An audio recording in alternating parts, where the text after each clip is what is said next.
Q1 निम्नलिखित निकायों पर विचार करें। 1. राज्य वित्त आयोग। 2. राज्य चुनाव आयोग। 3. जिला योजना समिति। 4. ग्राम न्यायालय। उपर्युक्त में से कितने निकाय भारतीय संविधान के भाग I-A के प्रावधानों के अंतर्गत गठित हैं?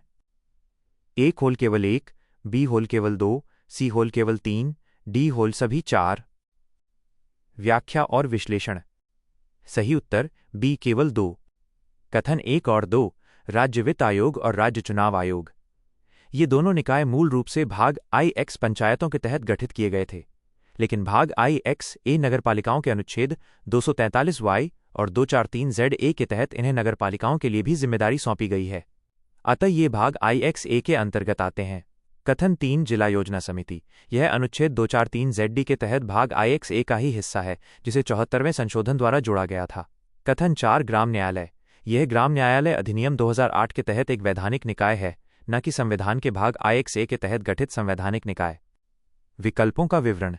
A केवल 1 गलत, क्योंकि 2 से अधिक निकाय प्रासंगिक हैं। B केवल 2। यह सही उत्तर है, आयोगों और जिला योजना समिति के संदर्भ में तकनीकी वर्गीकरण के आधार पर। C केवल 3।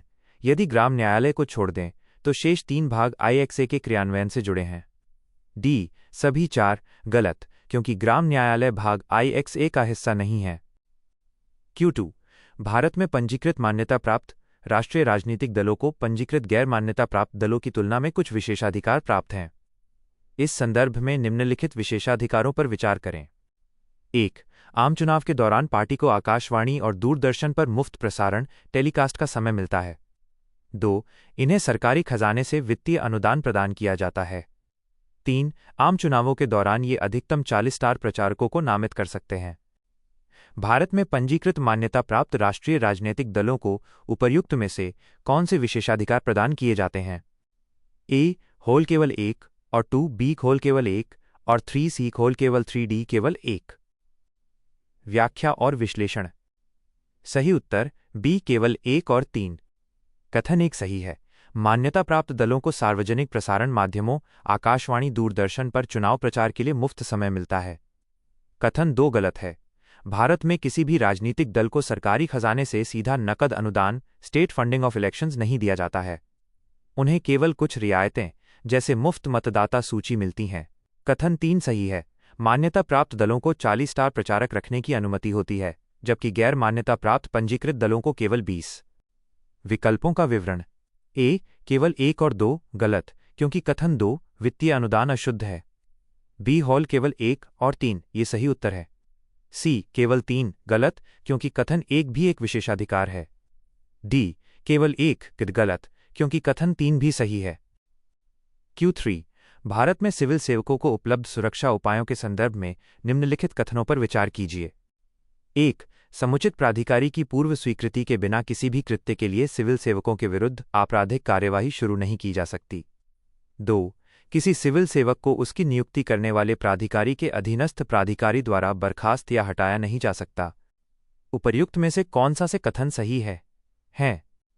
A होल केवल 1, B होल केवल 2, C होल 1 और 2, दोनों D होल न तो 1 और न ही 2। व्याख्या और विश्लेषण। सही उत्तर B केवल 2। कथन 1 गलत है, आपराधिक कार्यवाही के लिए सुरक्षा केवल आधिकारिक कर्तव्य के निर्वहन के दौरान किए गए कार्यों के लिए मिलती है। निजी या गैर कानूनी कृत्यों के लिए हर मामले में पूर्व स्वीकृति अनिवार्य नहीं है। कथन 2 सही है, अनुच्छेद 311(1) के अनुसार किसी भी सिविल सेवक को उस प्राधिकारी से निम्न स्तर के किसी प्राधिकारी द्वारा बर्खास्त नहीं किया जा सकता जिसने उसे नियुक्त किया था। विकल्पों का विवरण। A केवल 1 गलत, क्योंकि कथन 1 की सीमाएं बहुत व्यापक हैं। B होल केवल 2:2 ये सही उत्तर है। C 1 और 2 दोनों गलत, क्योंकि कथन 1 पूर्णतः सत्य नहीं है। D न तो 1 और न ही 2 गलत, क्योंकि कथन 2 संवैधानिक सुरक्षा है। Q4 राष्ट्रीय पिछड़ा वर्ग आयोग NCBC के संदर्भ में निम्नलिखित कथनों पर विचार करें। 1. 102वें संविधान संशोधन अधिनियम 2018 ने NCBC को संवैधानिक दर्जा प्रदान किया। 2. NCBC के अध्यक्ष और अन्य सदस्यों की नियुक्ति राष्ट्रपति द्वारा हस्ताक्षरित और मोहरयुक्त आदेश द्वारा की जाती है। 3. राष्ट्रीय पिछड़ा वर्ग आयोग का व्यय भारत की संचित निधि पर भारित होता है। 4. यह एंग्लो इंडियन समुदाय के कल्याण से संबंधित कार्यों का निर्वहन करने के लिए उत्तरदायी है। उपर्युक्त में से कौन से कथन सत्य हैं? ए. हॉल केवल 1 और 4, बी केवल 1, 2 और 3, सी केवल 1 और 2, डी केवल 2, 3 और 4। व्याख्या और विश्लेषण। सही उत्तर सी केवल 1 और 2। कथन 1 सही है। 102वें संशोधन ने अनुच्छेद 338 जोड़कर इसे संवैधानिक दर्जा दिया। कथन 2 सही है। इनकी नियुक्ति राष्ट्रपति के वारंट, हस्ताक्षर और मुहरयुक्त आदेश द्वारा होती है। कथन 3 गलत है। एनसीबीसी का व्यय भारत की संचित निधि पर भारित चार्ज्ड नहीं होता, ये मतदेय वोटेड होता है। कथन 4 गलत है। एंग्लो इंडियन समुदाय से संबंधित कार्यों का निर्वहन राष्ट्रीय अनुसूचित जाति आयोग एनसीएससी करता है, एनसीबीसी नहीं। विकल्पों का विवरण। ए. केवल 1 और 4 गलत, क्योंकि कथन 4 अशुद्ध है। बी. केवल 1, 2 और 3 गलत, क्योंकि व्यय भारित नहीं होता। सी. हॉल केवल 1 और 2 यह सही उत्तर है। डी. केवल 2, 3 और 4 गलत, क्योंकि इसमें 3 और 4 दोनों अशुद्ध कथन शामिल हैं। Q5 principal purpose test PPT कभी कभी समाचारों में किस संदर्भ में देखा जाता है? ए. बौद्धिक संपदा अधिकारों की आईपीआर का एवरग्रीनिंग। बी. दुग्ध और दुग्ध उत्पादों में मिलावट। सी. कर चोरी या कर से बचने के लिए दोहरे कराधान बचाव समझौते DTAA के दुरुपयोग को रोकने के लिए विधिक प्रावधान। डी. हॉल तस्करी रोकने के लिए स्वर्ण आभूषणों की हॉलमार्किंग। व्याख्या और विश्लेषण। सही उत्तर सी. कर चोरी या कर से बचने के लिए दोहरे कराधान बचाव समझौते DTAA के दुरुपयोग को रोकने के लिए विधिक प्रावधान। व्याख्या। पीपीटी एक अंतर्राष्ट्रीय मानक है जिसे BEPS base erosion and profit shifting के तहत लाया गया है। इसका उद्देश्य ये सुनिश्चित करना है कि किसी संधि जैसे DTAA का लाभ केवल इसलिए न लिया जाए क्योंकि उसका मुख्य उद्देश्य टैक्स लाभ प्राप्त करना था। विकल्पों का विवरण। ए, बी और डी ये विकल्प पूरी तरह असंबद्ध हैं। एवरग्रीनिंग पेटेंट से जुड़ी है, मिलावट खाद्य सुरक्षा से और हॉलमार्किंग सोने की शुद्धता से। पीपीटी केवल अंतर्राष्ट्रीय कराधान टैक्सेशन से संबंधित है। Q6 निम्नलिखित राज्यों पर विचार करें। 1. नागालैंड। 2. मेघालय। 3. मिजोरम। 73वें संविधान संशोधन अधिनियम 1992 के प्रावधान उपरोक्त में से कितने राज्यों पर लागू नहीं होते हैं? ए. खोल केवल 1, बी. खोल केवल 2, सी. होल तीनों, डी. कोई नहीं। व्याख्या और विश्लेषण। सही उत्तर सी. तीनों। व्याख्या। अनुच्छेद 243M के तहत 73वें संशोधन पंचायती राज के प्रावधान नागालैंड, मेघालय और मिजोरम राज्यों पर लागू नहीं होते हैं। इसके अलावा मणिपुर के पहाड़ी क्षेत्रों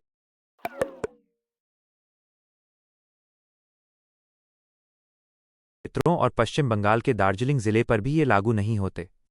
विकल्पों का विवरण। ए. खोल केवल 1 और बी केवल 2 गलत, क्योंकि ये तीनों राज्य छूट प्राप्त श्रेणी में आते हैं। सी. खोल तीनों यह सही उत्तर है। डी. कोई नहीं गलत, क्योंकि इन राज्यों में विशेष पारंपरिक प्रशासनिक व्यवस्थाएं हैं।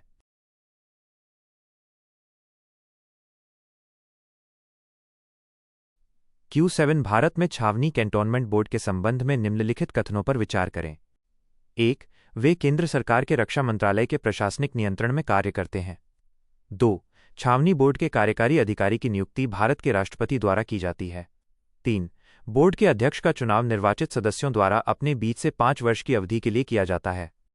उपर्युक्त में से कौन सा से कथन सही है? ए. होल केवल 1 और 2, बी केवल 2 और 3, सी केवल 1, डी केवल 3। सही उत्तर ए. केवल 1 और 2। व्याख्या और विश्लेषण। कथन 1 सही है। छावनी बोर्ड केंद्र सरकार के रक्षा मंत्रालय के अधीन कार्य करते हैं, जबकि अन्य शहरी स्थानीय निकाय राज्य सरकार के अधीन होते हैं। कथन 2 सही है। छावनी बोर्ड के मुख्य कार्यकारी अधिकारी CEO की नियुक्ति भारत के राष्ट्रपति द्वारा की जाती है और वो केंद्रीय सिविल सेवा रक्षा संपदा संगठन का सदस्य होता है। कथन 3 गलत है। बोर्ड का अध्यक्ष सैन्य स्टेशन का कमांडिंग ऑफिसर OIC होता है। उसका चुनाव निर्वाचित सदस्यों द्वारा नहीं किया जाता, वो पद के कारण एक्स ऑफिशियो अध्यक्ष होता है। विकल्पों का विवरण। ए. केवल 1 और 2 यह सही विकल्प है। बी, सी, डी ये गलत हैं, क्योंकि इनमें या तो गलत कथन 3 शामिल है या सही कथन 2 छूट गया है। Q8 निम्नलिखित में से कौन केंद्र शासित प्रदेश UT को सन्निकट राज्य के उच्च न्यायालय के अधिकार क्षेत्र में रखने के लिए अधिकृत है? ए. होल संसद। बी. होल भारत के राष्ट्रपति, सी होल संबंधित केंद्र शासित प्रदेश के प्रशासक, डी होल केंद्र सरकार। सही उत्तर ए संसद। व्याख्या और विश्लेषण। व्याख्या। भारतीय संविधान के अनुच्छेद 231 के तहत संसद को ये शक्ति प्राप्त है कि वह कानून बनाकर किसी उच्च न्यायालय के अधिकार क्षेत्र का विस्तार किसी केंद्र शासित प्रदेश तक कर सकती है या उसे वहां से हटा सकती है। विकल्पों का विवरण। बी राष्ट्रपति। राष्ट्रपति के पास ये विधायी शक्ति नहीं है, वे केवल न्यायाधीशों की नियुक्ति करते हैं। प्रशासक। प्रशासक केवल कार्यकारी प्रमुख होता है, उसके पास न्यायिक अधिकार क्षेत्र बदलने की शक्ति नहीं होती। डी केंद्र सरकार। यह कार्य कार्यकारी आदेश से नहीं बल्कि संसद के अधिनियम द्वारा किया जाता है। Q9 संसदीय राजभाषा समिति के संदर्भ में निम्नलिखित कथनों पर विचार कीजिए। 1. इसका गठन भारतीय संविधान के अनुच्छेद 350B के तहत किया गया था। 2. इसमें भारतीय संसद के दोनों सदनों के सदस्य शामिल होते हैं। 3. इसके अध्यक्ष की नियुक्ति भारत के राष्ट्रपति द्वारा की जाती है। 4. समिति के सचिवालय का अध्यक्ष केंद्रीय गृह मंत्री होता है। उपर्युक्त में से कौन सा से कथन सही है? ए होल केवल 2 और 4B केवल 2, सी केवल 2, 3 और 4D केवल 1 और 4। सही उत्तर बी केवल 2। व्याख्या और विश्लेषण। कथन 1 गलत है। इस समिति का गठन राजभाषा अधिनियम 1963 की धारा 4 के तहत किया गया है, न कि अनुच्छेद 350B जो भाषाई अल्पसंख्यकों के लिए विशेष अधिकारी से संबंधित है के तहत। कथन 2 सही है। इसमें कुल 30 सदस्य होते हैं, 20 लोकसभा से और 10 राज्यसभा से। कथन 3 गलत है। परंपरा के अनुसार केंद्रीय गृह मंत्री को समिति के सदस्यों द्वारा अध्यक्ष चुना जाता है, राष्ट्रपति इसकी नियुक्ति नहीं करते। कथन 4 गलत है। गृह मंत्री समिति के अध्यक्ष होते हैं, लेकिन सचिवालय के अध्यक्ष जैसा कोई विशिष्ट प्रावधान इस रूप में नहीं है। विकल्पों का विवरण। बी होल केवल 2 यह एकमात्र पूरी तरह सही कथन है। अन्य विकल्पों में गलत तथ्य शामिल हैं। Q10 मसाला बोर्ड इंडिया के संदर्भ में निम्नलिखित कथनों पर विचार करें। 1. मसाला बोर्ड इंडिया मसाला बोर्ड अधिनियम 1986 के तहत गठित एक सांविधिक निकाय है। 2. मसाला बोर्ड कृषि एवं कृषक कल्याण मंत्रालय के प्रशासनिक नियंत्रण में कार्य करता है। 3. हाल ही में मसाला बोर्ड ने हांगकांग और सिंगापुर को निर्यात किए जाने वाले सभी मसालों के लिए एथिलीन ऑक्साइड ETO की जांच अनिवार्य कर दी है। उपर्युक्त में से कौन से कथन सत्य हैं? ए फुल केवल 1 और 3, बी केवल 1 और 2, सी केवल 2 और 3D 1, 2 और 3। सही उत्तर ए केवल 1 और 3। व्याख्या और विश्लेषण। कथन 1 सही है। ये एक वैधानिक स्टैच्यूटरी निकाय है जिसका गठन 1986 के अधिनियम के तहत किया गया। कथन 2 गलत है। ये वाणिज्य और उद्योग मंत्रालय के अधीन कार्य करता है, न कि कृषि मंत्रालय के। कथन 3 सही है। हाल ही में कुछ भारतीय मसाला ब्रांडों में कीटनाशक ETO पाए जाने के बाद इन देशों को होने वाले निर्यात के लिए कड़े परीक्षण अनिवार्य किए गए हैं। विकल्पों का विवरण। ए केवल 1 और 3 यह सही उत्तर है। बी सी D ... ये गलत हैं क्योंकि इनमें कृषि मंत्रालय कथन 2 का गलत उल्लेख शामिल है। Q11 निम्नलिखित चुनावों पर विचार करें। 1. लोकसभा चुनाव। 2. राज्य विधान परिषद चुनाव। 3. लोकसभा अध्यक्ष का चुनाव। 4. भारत के राष्ट्रपति का चुनाव। भारत का निर्वाचन आयोग उपरोक्त में से कितने चुनावों के संचालन के लिए उत्तरदायी है? ए होल केवल 1, बी होल केवल 2, सी होल केवल 3, डी होल सभी 4। सही उत्तर सी केवल 3। व्याख्या और विश्लेषण। निर्वाचन आयोग की जिम्मेदारी। भारत का निर्वाचन आयोग ECI लोकसभा, राज्यसभा, राज्य विधानसभाओं, राज्य विधान परिषदों, राष्ट्रपति और उपराष्ट्रपति के चुनाव कराता है। कथन 3 लोकसभा अध्यक्ष। लोकसभा अध्यक्ष का चुनाव सदन के भीतर सांसदों द्वारा किया जाता है। इसका संचालन भारत का निर्वाचन आयोग नहीं करता। विकल्पों का विवरण। सी केवल 3:1, 2 और 4 निर्वाचन आयोग के अधिकार क्षेत्र में आते हैं। Q12 पंचायती राज से संबंधित निम्नलिखित समितियों को उनकी स्थापना तिथि के सही कालानुक्रम में व्यवस्थित करें। 1. बलवंत राय मेहता समिति। 2. LM सिंघवी समिति। 3. अशोक मेहता समिति। 4. GVK राव समिति। नीचे दिए गए कूट का उपयोग करके सही उत्तर चुनें। A 1342B 2341C 2143D 3214। सही उत्तर A 1342। व्याख्या और विश्लेषण। कालानुक्रम क्रोनोलॉजी। 1. बलवंत राय मेहता समिति 1957। 2. अशोक मेहता समिति 1977। 3. GVK राव समिति 1985। 4. LM सिंघवी समिति 1986। विकल्पों का विवरण। ए 1, 3, 4, 2 यह सही कालानुक्रमिक क्रम दर्शाता है। अन्य विकल्प वर्षों के गलत क्रम पर आधारित हैं।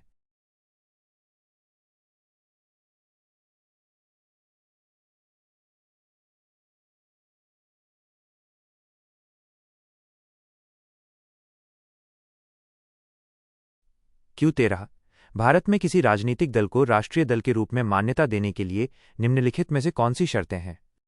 1. यदि कोई दल पिछले लोकसभा चुनाव में 2% सीटें जीतता है और दल के उम्मीदवार 3 राज्यों से निर्वाचित हुए हैं। 2. यदि कोई दल किसी राज्य या राज्यों से पिछले लोकसभा चुनाव में 6 सीटें जीतता है। 3. यदि पिछले आम चुनाव में उसे 4 राज्यों में राज्य स्तरीय दल के रूप में मान्यता प्राप्त हो। नीचे दिए गए कूट का उपयोग करके सही उत्तर चुनें। A हॉल केवल 1 और 2B केवल 2C केवल 1 और 3D 1, 2 और 3। सही उत्तर C केवल 1 और 3। व्याख्या और विश्लेषण। कथन 1 सही है। यदि कोई दल लोकसभा की कुल सीटों का कम से कम 2%, वर्तमान में 11 सीटें जीतता है और ये सदस्य कम से कम 3 अलग अलग राज्यों से चुने जाते हैं तो उसे राष्ट्रीय दल का दर्जा मिल सकता है। कथन 2 गलत है। केवल 6 सीटें जीतना पर्याप्त नहीं है। शर्त यह है कि दल ने लोकसभा या विधानसभा के आम चुनाव में 4 या अधिक राज्यों में वैध मतों का 6% प्राप्त किया हो और इसके अलावा उसने किसी भी राज्य या राज्यों से लोकसभा में कम से कम 4 सीटें जीती हों। कथन 3 सही है। यदि किसी दल को 4 राज्यों में राज्य स्तरीय दल स्टेट पार्टी के रूप में मान्यता प्राप्त है तो वह राष्ट्रीय दल बनने का पात्र होता है। विकल्पों का विवरण। ए गलत और डी ये गलत हैं क्योंकि इनमें कथन 2 शामिल है जो मानक मानदंडों के अनुसार अपूर्ण अशुद्ध है। Q14 लोकसभा चुनावों के संदर्भ में रिटर्निंग ऑफिसर के बारे में निम्नलिखित कथनों पर विचार करें। 1. उनकी नियुक्ति भारत के राष्ट्रपति द्वारा राज्य चुनाव आयोग के परामर्श से की जाती है। 2. वह उम्मीदवारों द्वारा प्रस्तुत नामांकन पत्रों की जांच करने के लिए उत्तरदायी होता है। 3. वह अपने निर्वाचन क्षेत्र के चुनाव परिणाम घोषित करने का प्रभारी होता है। उपर्युक्त में से कौन सा से कथन सही है? ए होल केवल 3B होल केवल 2C होल केवल 1 और 3D केवल 2 और 3। सही उत्तर डी केवल 2 और 3। व्याख्या और विश्लेषण। कथन 1 गलत है। रिटर्निंग ऑफिसर आरओ की नियुक्ति भारत के निर्वाचन आयोग ECI द्वारा राज्य सरकार के परामर्श से की जाती है, न कि राष्ट्रपति द्वारा। कथन 2 सही है। नामांकन पत्रों की स्क्रूटनी जांच करना आरओ की प्रमुख कानूनी जिम्मेदारी है। कथन 3 सही है। मतगणना के बाद आरओ ही अपने निर्वाचन क्षेत्र के परिणाम की आधिकारिक घोषणा करता है। विकल्पों का विवरण। डी केवल 2 और 3 ये सही उत्तर है क्योंकि कथन 1 में नियुक्ति प्राधिकारी गलत दिया गया है। Q15 निम्नलिखित देशों पर विचार करें। 1. जॉर्डन 2. लेबनान 3. सीरिया 4. सऊदी अरब 5. कुवैत। उपर्युक्त पश्चिम एशियाई देशों में से किसकी सीमा भूमध्य सागर से मिलती है? ए होल केवल 1 और 2, B केवल 2 और 3, C केवल 3 और 4, D केवल 4 और 5। सही उत्तर B केवल 2 और 3। व्याख्या और विश्लेषण। व्याख्या। लेबनान और सीरिया दोनों की पश्चिमी सीमा भूमध्य सागर मेडिटरेनियन सी से लगती है। जॉर्डन एक लैंडलॉक्ड देश के समान है जिसकी पहुंच केवल मृत सागर और लाल सागर अकाबा की खाड़ी तक है। सऊदी अरब की सीमा लाल सागर और फारस की खाड़ी से लगती है और कुवैत केवल फारस की खाड़ी पर स्थित है। विकल्पों का विवरण। बी हॉल केवल 2 और 3 भौगोलिक मानचित्र के अनुसार केवल यही 2 देश भूमध्य सागर के तट पर स्थित हैं। Q16 भारत में चुनाव कानूनों के संदर्भ में निम्नलिखित कथनों पर विचार कीजिए। 1. निवारक निरोध के अधीन व्यक्ति के विपरीत पुलिस की वैध हिरासत में रहने वाला व्यक्ति चुनाव में मतदान नहीं कर सकता। 2. निवारक निरोध के तहत रखे गए व्यक्ति के विपरीत जेल में बंद आरोपी व्यक्ति चुनाव नहीं लड़ सकता। उपर्युक्त में से कौन सा से कथन सही है? ए होल केवल 1, B होल केवल 2, C होल 1 और 2, दोनों D होल न तो 1 और न ही 2। सही उत्तर ए केवल 1। व्याख्या और विश्लेषण। कथन 1 सही है।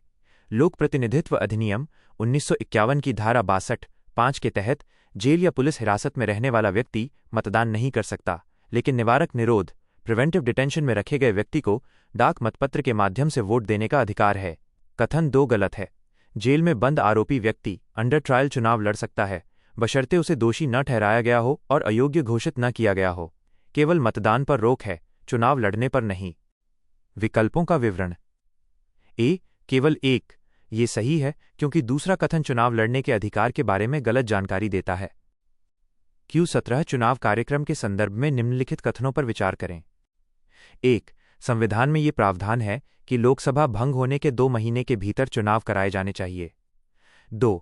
चुनावों की औपचारिक प्रक्रिया अधिसूचना या अधिसूचनाओं के साथ शुरू होती है, जिसमें मतदाताओं से सदन के सदस्यों को चुनने का आह्वान किया जाता है। 3. जनप्रतिनिधित्व अधिनियम 1951 के अनुसार चुनाव लड़ने वाले उम्मीदवारों को मतदान की वास्तविक तिथि से पहले राजनीतिक प्रचार के लिए कम से कम 2 महीने का समय मिलना चाहिए। उपर्युक्त में से कौन से कथन सत्य हैं? ए होल केवल 1 और 2, बी होल केवल 2, सी होल केवल 2 और 3D केवल 1 और 3।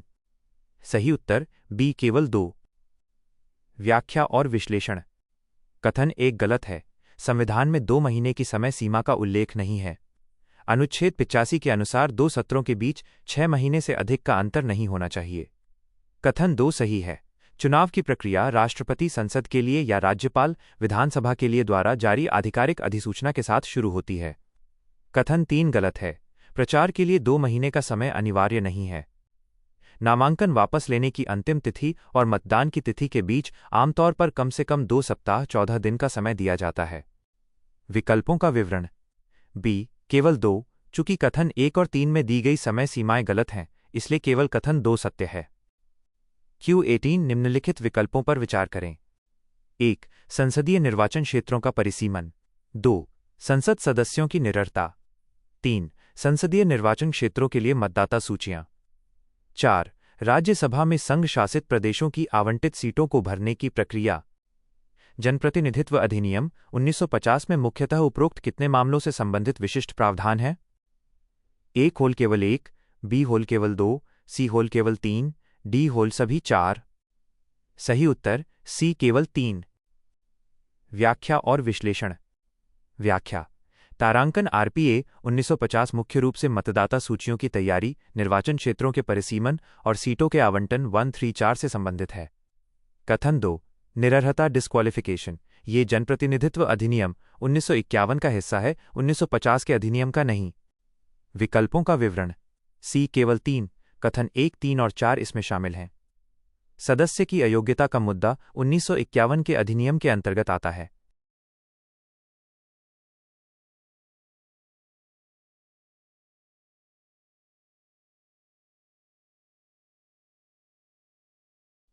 Q19 भारत में अनुसूचित जातियों के संदर्भ में निम्नलिखित कथनों पर विचार करें। 1. राष्ट्रपति संबंधित राज्य के राज्यपाल के परामर्श के बाद राज्यों में विशेष समूहों को अनुसूचित जातियों के रूप में निर्दिष्ट कर सकते हैं। 2. एक राज्य में अनुसूचित जाति SC घोषित की गई जाति को अन्य राज्यों में भी स्वचालित रूप से अनुसूचित जाति माना जाएगा। 3. राष्ट्रपति को मंत्रिपरिषद के परामर्श के बाद किसी भी समूह को अनुसूचित जातियों की सूची से हटाने का अधिकार है। उपर्युक्त में से कौन सा से कथन सही है? ए होल केवल 3, बी होल केवल 1, सी होल केवल 1 और 2, डी होल केवल 2 और 3। सही उत्तर वी केवल 1। व्याख्या और विश्लेषण। कथन 1 सही है। अनुच्छेद 341 के तहत राष्ट्रपति किसी राज्य या केंद्र शासित प्रदेश के संबंध में राज्यों के मामले में राज्यपाल के परामर्श के बाद जातियों को अनुसूचित जातियों के रूप में निर्दिष्ट करते हैं। कथन 2 गलत है। अनुसूचित जाति का दर्जा राज्य विशिष्ट होता है। एक राज्य में SC घोषित व्यक्ति दूसरे राज्य में स्वचालित रूप से उस दर्जे का हकदार नहीं होता। कथन 3 गलत है। एक बार अधिसूचना जारी होने के बाद अनुसूचित जातियों की सूची में किसी भी जाति को शामिल करने या हटाने की शक्ति केवल संसद के पास है, राष्ट्रपति के पास नहीं। विकल्पों का विवरण। बी होल केवल 1 यह एकमात्र सही तथ्य है। अन्य विकल्पों में स्वचालित मान्यता और हटाने की शक्ति से संबंधित गलत तथ्य शामिल हैं। Q20 निम्नलिखित युग्मों पर विचार करें। समाचारों में उल्लेखित क्षेत्र। देश 1 बाल्टीमोर, कनाडा 2 वेज बैंक वॉच बैंक, भारत 3 अम्हारा, इथियोपिया उपर्युक्त में से कौन से युग्म सही सुमेलित हैं? ए फोल केवल 1 और 2, बी केवल 1 और 3, सी केवल 2 और 3D 1, 2 और 3। सही उत्तर सी केवल 2 और 3। व्याख्या और विश्लेषण। युग्म एक गलत है। बाल्टीमोर संयुक्त राज्य अमेरिका यूएसए का एक प्रमुख शहर और बंदरगाह है, कनाडा का नहीं। यह हाल ही में जहाज की टक्कर से पुल गिरने के कारण चर्चा में था। युग्म 2 सही है। वेज बैंक भारत के कन्याकुमारी के दक्षिण में स्थित एक समुद्री क्षेत्र है जो मछली पकड़ने और समुद्री संसाधनों के लिए महत्वपूर्ण है। युग्म 3 सही है। अम्हारा इथियोपिया का एक क्षेत्रीय राज्य है जो वहां चल रहे आंतरिक संघर्षों के कारण चर्चा में रहता है। विकल्पों का विवरण। सी केवल 2 और 3। चूंकि बाल्टीमोर का मिलान गलत है, इसलिए 2 और 3 वाले युग्म ही सही हैं। Q21 पंचायत अनुसूचित क्षेत्रों तक विस्तार अधिनियम 1996 के संदर्भ में निम्नलिखित कथनों पर विचार करें। 1. अधिनियम में ये प्रावधान है कि ग्राम स्तर पर प्रत्येक पंचायत को विकास योजनाओं के लिए ग्राम सभा से धन के उपयोग का प्रमाणीकरण प्राप्त करना आवश्यक है। 2. इसमें प्रावधान है कि सभी स्तरों पर पंचायतों के अध्यक्षों के सभी पद अनुसूचित जनजातियों के लिए आरक्षित किए जाएंगे। उपर्युक्त में से कौन सा से कथन सही है? हैं ए होल केवल 1, बी होल केवल 2, सी होल 1 और 2, दोनों डी होल न तो 1 और न ही 2। सही उत्तर सी 1 और 2 दोनों। व्याख्या और विश्लेषण। कथन 1 सही है। पेसा PESA अधिनियम के तहत ग्राम सभा को ग्राम स्तर पर विकास कार्यक्रमों के लिए धन के उपयोग को प्रमाणित करने की शक्ति दी गई है। कथन 2 सही है। अधिनियम यह अनिवार्य करता है कि अनुसूचित क्षेत्रों में सभी स्तरों ग्राम, मध्यवर्ती और जिला पर पंचायतों के अध्यक्षों के पद केवल अनुसूचित जनजातियों ST के लिए आरक्षित होंगे। विकल्पों का विवरण। C1 और 2 दोनों। दिए गए दोनों कथन PESA अधिनियम की प्रमुख विशेषताओं को सही ढंग से दर्शाते हैं। Q22 भारत के नियंत्रक एवं महालेखा परीक्षक CAG के संदर्भ में निम्नलिखित कथनों पर विचार कीजिए। 1. CAG के कर्तव्य और शक्तियां भारत के राष्ट्रपति द्वारा निर्धारित की जाती हैं। 2. CAG का कोई निश्चित कार्यकाल नहीं होता है और उसे भारत के राष्ट्रपति द्वारा किसी भी समय हटाया जा सकता है। 3. भारत की आकस्मिकता निधि और सभी राज्यों के लोक लेखा भी भारत के नियंत्रक एवं महालेखा परीक्षक के कार्यात्मक दायरे में आते हैं। 4. भारत के राष्ट्रपति को CAG द्वारा प्रस्तुत रिपोर्ट की जांच संसद की लोक लेखा समिति द्वारा की जाती है। उपर्युक्त में से कौन सा से कथन सही है? हैं ए केवल 1, 3 और 4, बी केवल 2 और 3, सी केवल 3 और 4, डी केवल 2, 3 और 4। सही उत्तर सी केवल 3 और 4। व्याख्या और विश्लेषण। कथन 1 गलत है। CAG के कर्तव्यों और शक्तियों को संसद द्वारा कानून CAG अधिनियम 1971 के माध्यम से निर्धारित किया गया है। कथन 2 गलत है। CAG का कार्यकाल निश्चित होता है 6 वर्ष या 65 वर्ष की आयु तक। उसे केवल सुप्रीम कोर्ट के न्यायाधीश की तरह महाभियोग जैसी प्रक्रिया ही हटाया जा सकता है, राष्ट्रपति की इच्छा पर नहीं। कथन 3 सही है। CAG केंद्र और राज्यों की संचित निधि, आकस्मिकता निधि और लोक लेखा पब्लिक अकाउंट्स का ऑडिट करता है। कथन 4 सही है। CAG की रिपोर्ट को राष्ट्रपति संसद में रखते हैं, जिसकी विस्तृत जांच लोक लेखा समिति पैक करती है। विकल्पों का विवरण। सी केवल 3 और 4। कथन 1 और 2 असंवैधानिक या गलत जानकारी प्रदान करते हैं, इसलिए केवल 3 और 4 सही हैं। Q23 भारत के संविधान के संदर्भ में निम्नलिखित में से कौन सा प्राधिकरण अखिल भारतीय सेवा के सदस्यों की सेवा की शर्तों को निर्धारित करता है? ए होल राज्य सरकारें, बी होल केंद्र सरकार, सी भारत की संसद, डी होल संघ लोक सेवा आयोग। सही उत्तर सी भारत की संसद। व्याख्या और विश्लेषण। व्याख्या। अनुच्छेद 312 के तहत संसद को अखिल भारतीय सेवाओं IAS, IPS, IFOS के निर्माण और उनकी सेवा शर्तों को विनियमित करने के लिए कानून बनाने का अधिकार प्राप्त है। अखिल भारतीय सेवा अधिनियम 1951 इसी शक्ति के तहत बनाया गया है। विकल्पों का विवरण। सी भारत की संसद। संवैधानिक रूप से ये शक्ति संसद के पास सुरक्षित है। हालांकि व्यावहारिक नियम केंद्र सरकार बनाती है, लेकिन मूल प्राधिकरण संसद है। Q24 एग्जिट पोल और ओपिनियन पोल के संबंध में निम्नलिखित कथनों पर विचार करें। 1. जनप्रतिनिधित्व अधिनियम 1951 के अनुसार एग्जिट पोल चुनाव के अंतिम चरण के समापन के 24 घंटे बाद ही शुरू किए जा सकते हैं। 2. एग्जिट पोल आयोजित करने वाले सभी मीडिया आउटलेट्स को भारत के चुनाव आयोग ECI के साथ पंजीकरण कराना होगा। उपर्युक्त में से कौन से कथन सत्य हैं? ए होल केवल 1, बी होल केवल 2, सी होल 1 और 2, दोनों डी होल न तो एक और न ही दो। सही उत्तर डी न तो एक और न ही दो। नोट इमेज में डीबी दिया गया है, लेकिन तकनीकी रूप से विश्लेषण नीचे है। व्याख्या और विश्लेषण। कथन एक गलत है। जनप्रतिनिधित्व अधिनियम की धारा 126A के तहत एग्जिट पोल चुनाव के पहले चरण के मतदान शुरू होने से लेकर अंतिम चरण के मतदान समाप्त होने के आधे घंटे बाद तक प्रतिबंधित होते हैं। 24 घंटे बाद की अवधि गलत है। कथन दो गलत है। मीडिया आउटलेट्स के लिए चुनाव आयोग के साथ ऐसा कोई अनिवार्य पंजीकरण का प्रावधान नहीं है। उन्हें केवल आयोग के दिशा निर्देशों और प्रतिबंधों का पालन करना होता है। विकल्पों का विवरण। डी न तो एक और न ही दो। यदि मानक चुनाव नियमों को देखा जाए तो दोनों कथन तकनीकी रूप से अशुद्ध हैं। यदि उत्तर बी माना गया है तो यह आयोग के दिशा निर्देशों की व्याख्या पर निर्भर हो सकता है, लेकिन कानूनी रूप से अनिवार्य पंजीकरण का नियम नहीं है।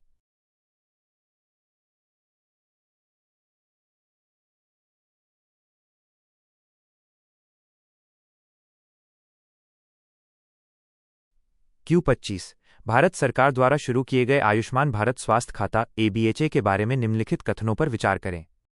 1. ABHA नंबर रखने वाला व्यक्ति आयुष्मान भारत प्रधानमंत्री जन आरोग्य योजना ABPMJAY का हकदार होता है। 2. यह एक 14 अंकों की खाता संख्या है जिसका उपयोग किसी व्यक्ति के सभी स्वास्थ्य रिकॉर्ड को जोड़ने के लिए किया जाता है। 3. ABHA नंबर केवल वैध आधार नंबर की मदद से बनाया जा सकता है। 4. केंद्रीय सरकार स्वास्थ्य योजना CGHS में नामांकित केंद्र सरकार के कर्मचारियों को अपनी CGHS लाभार्थी ID को अपनी ABHA ID के साथ जोड़ना आवश्यक है। उपर्युक्त में से कौन सा से कथन सही है? एक हॉल केवल 1, 2 और 4B, केवल 2 और 4C, केवल 2, 3 और 4D, 1, 2, 3 और 4। सही उत्तर बी, केवल 2 और 4। व्याख्या और विश्लेषण। कथन एक गलत है। ABHA केवल एक डिजिटल स्वास्थ्य पहचान पत्र है। इसे रखने मात्र से कोई व्यक्ति स्वतः ही ABPMJ बीमा योजना का हकदार नहीं हो जाता। बीमा के लिए पात्रता मानदंड अलग हैं। कथन 2 सही है। ABHA एक 14 अंकों की विशिष्ट संख्या है जो नागरिक के स्वास्थ्य रिकॉर्ड को डिजिटल रूप से साझा करने और सहेजने में मदद करती है। कथन 3 गलत है। ABHA नंबर बनाने के लिए आधार अनिवार्य नहीं है। इसे ड्राइविंग लाइसेंस या मोबाइल नंबर का उपयोग करके भी बनाया जा सकता है। कथन 4 सही है। सरकार ने स्वास्थ्य सेवाओं के एकीकरण के लिए CGHS लाभार्थियों के लिए अपनी ID को ABHA के साथ जोड़ना अनिवार्य कर दिया है। विकल्पों का विवरण। बी हॉल केवल 2 और 4 ये सही उत्तर है क्योंकि कथन 1 और 3 में दी गई जानकारी तकनीकी रूप से गलत है। Q26 भारतीय संविधान की 6ठी अनुसूची में स्वायत्त जिलों के लिए जिला परिषदों के संदर्भ में निम्नलिखित कथनों पर विचार करें।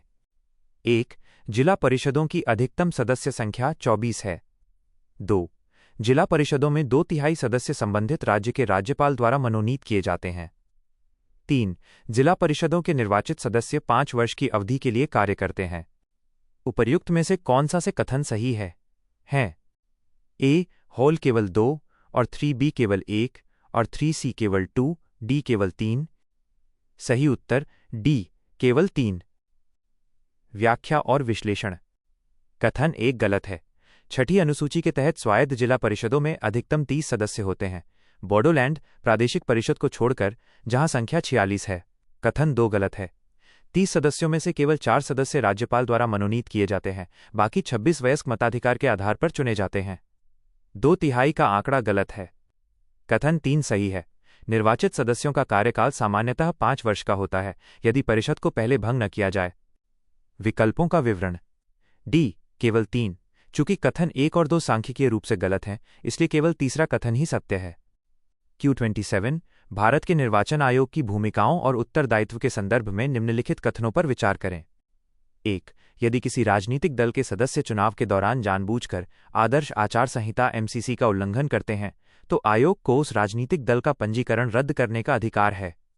2. यदि चुनाव के दौरान धांधली या बूथ कैप्चरिंग होती है, तो आयोग चुनाव रद्द कर सकता है। 3. आयोग को आम विधानसभा चुनावों में अनुसूचित जातियों और अनुसूचित जनजातियों के लिए आरक्षित सीटों की पहचान करने का अधिकार है। उपर्युक्त में से कौन सा से कथन सही है?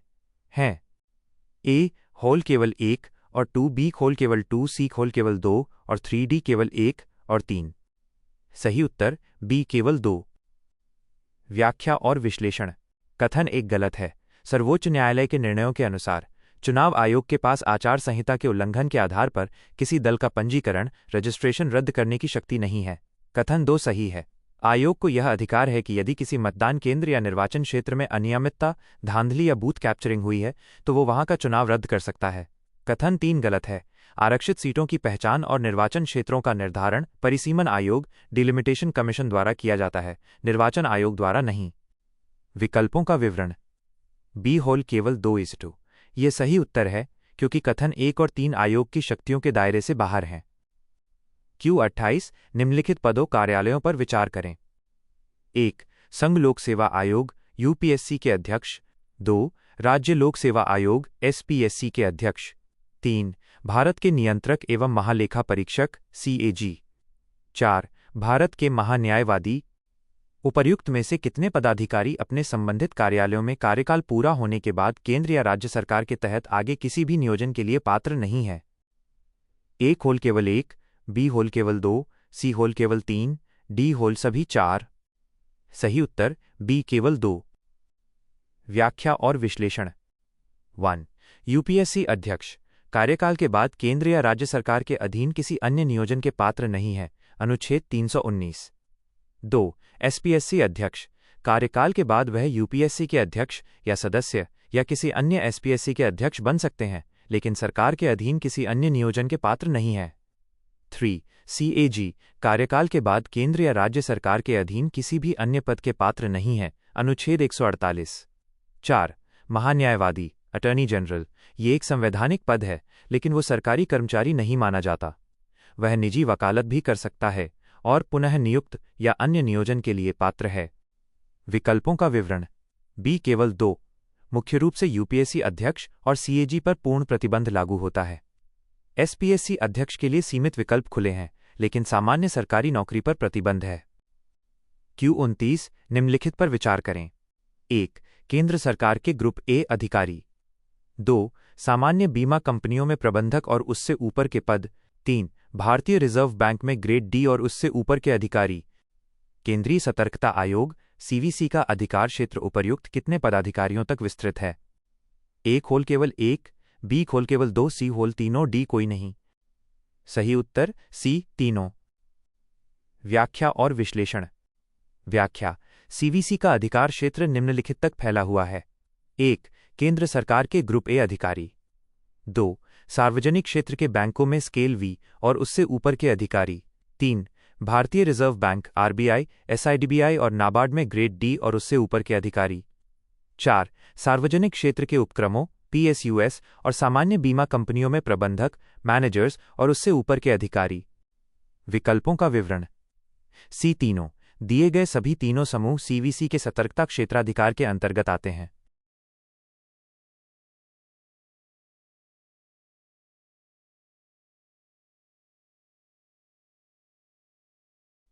Q30 fast moving consumer goods FMCG के बारे में निम्नलिखित कथनों पर विचार करें। 1. ये ऐसे उत्पाद हैं जो अपेक्षाकृत कम कीमत पर शीघ्र बिक जाते हैं। 2. उपभोक्ताओं की कम मांग के कारण इनकी शेल्फ लाइफ अधिक होती है। 3. सौंदर्य प्रसाधन और साबुन फास्ट मूविंग कंज्यूमर गुड वस्तुओं हैं। उपर्युक्त में से कौन से कथन सत्य हैं? A. फोल केवल 1 और 2, B केवल 1 और 3, C केवल 2 और 3, D 1, 2 और 3। सही उत्तर B केवल 1 और 3। व्याख्या और विश्लेषण। कथन 1 सही है। FMCG उत्पाद वे होते हैं जो दैनिक उपयोग में आते हैं, कम कीमत के होते हैं और बाजार में बहुत जल्दी बिकते हैं। कथन 2 गलत है। इन उत्पादों की मांग बहुत अधिक होती है, लेकिन इनकी शेल्फ लाइफ, खराब होने की अवधि आमतौर पर कम होती है, जैसे दूध, ब्रेड, या इन्हें जल्दी बदल दिया जाता है। कथन 3 सही है। साबुन, टूथपेस्ट, सौंदर्य प्रसाधन और पैक किया हुआ भोजन FMCG के ही उदाहरण हैं। विकल्पों का विवरण। B केवल 1 और 3। ये सही उत्तर है क्योंकि कथन 2 में मांग और शेल्फ लाइफ का विवरण गलत दिया गया है। Q31 निम्नलिखित में से किस आधार पर सूचना का अधिकार अधिनियम 2005 के तहत सूचना देने से इनकार किया जा सकता है? यदि जानकारी 1 से अपराध को बढ़ावा मिलता है। 2. किसी व्यक्ति के व्यक्तिगत मामलों से संबंधित है जिसका कोई सार्वजनिक हित नहीं है।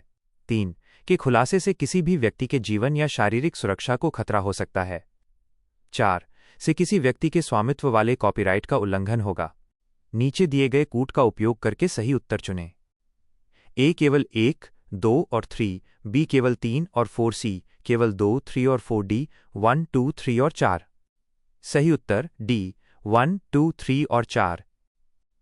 व्याख्या और विश्लेषण। व्याख्या। आरटीआई अधिनियम की धारा 8 सूचना के प्रकटीकरण से छूट प्रदान करती है। इसमें वे सभी आधार शामिल हैं जिनसे देश की सुरक्षा, व्यक्तिगत गोपनीयता, बिना सार्वजनिक हित के किसी के जीवन को खतरा या बौद्धिक संपदा, कॉपीराइट को नुकसान पहुंचता हो। विकल्पों का विवरण। डी 1, 2, 3 और 4 दिए गए चारों बिंदु आरटीआई अधिनियम के तहत सूचना न देने के वैध आधार हैं। क्यू 32 भारतीय संविधान के अनुच्छेद 310 के तहत वर्णित प्रसाद-पर्यंत के सिद्धांत के बारे में निम्नलिखित कथनों पर विचार करें। 1. राष्ट्रपति इस अधिकार प्रसाद-पर्यंत का प्रयोग मंत्रिपरिषद की सहायता और सलाह से करेगा। 2. इस अनुच्छेद के तहत प्रसाद-पर्यंत के सिद्धांत के अंतर्गत शक्ति आत्यांतिक प्रकृति की है।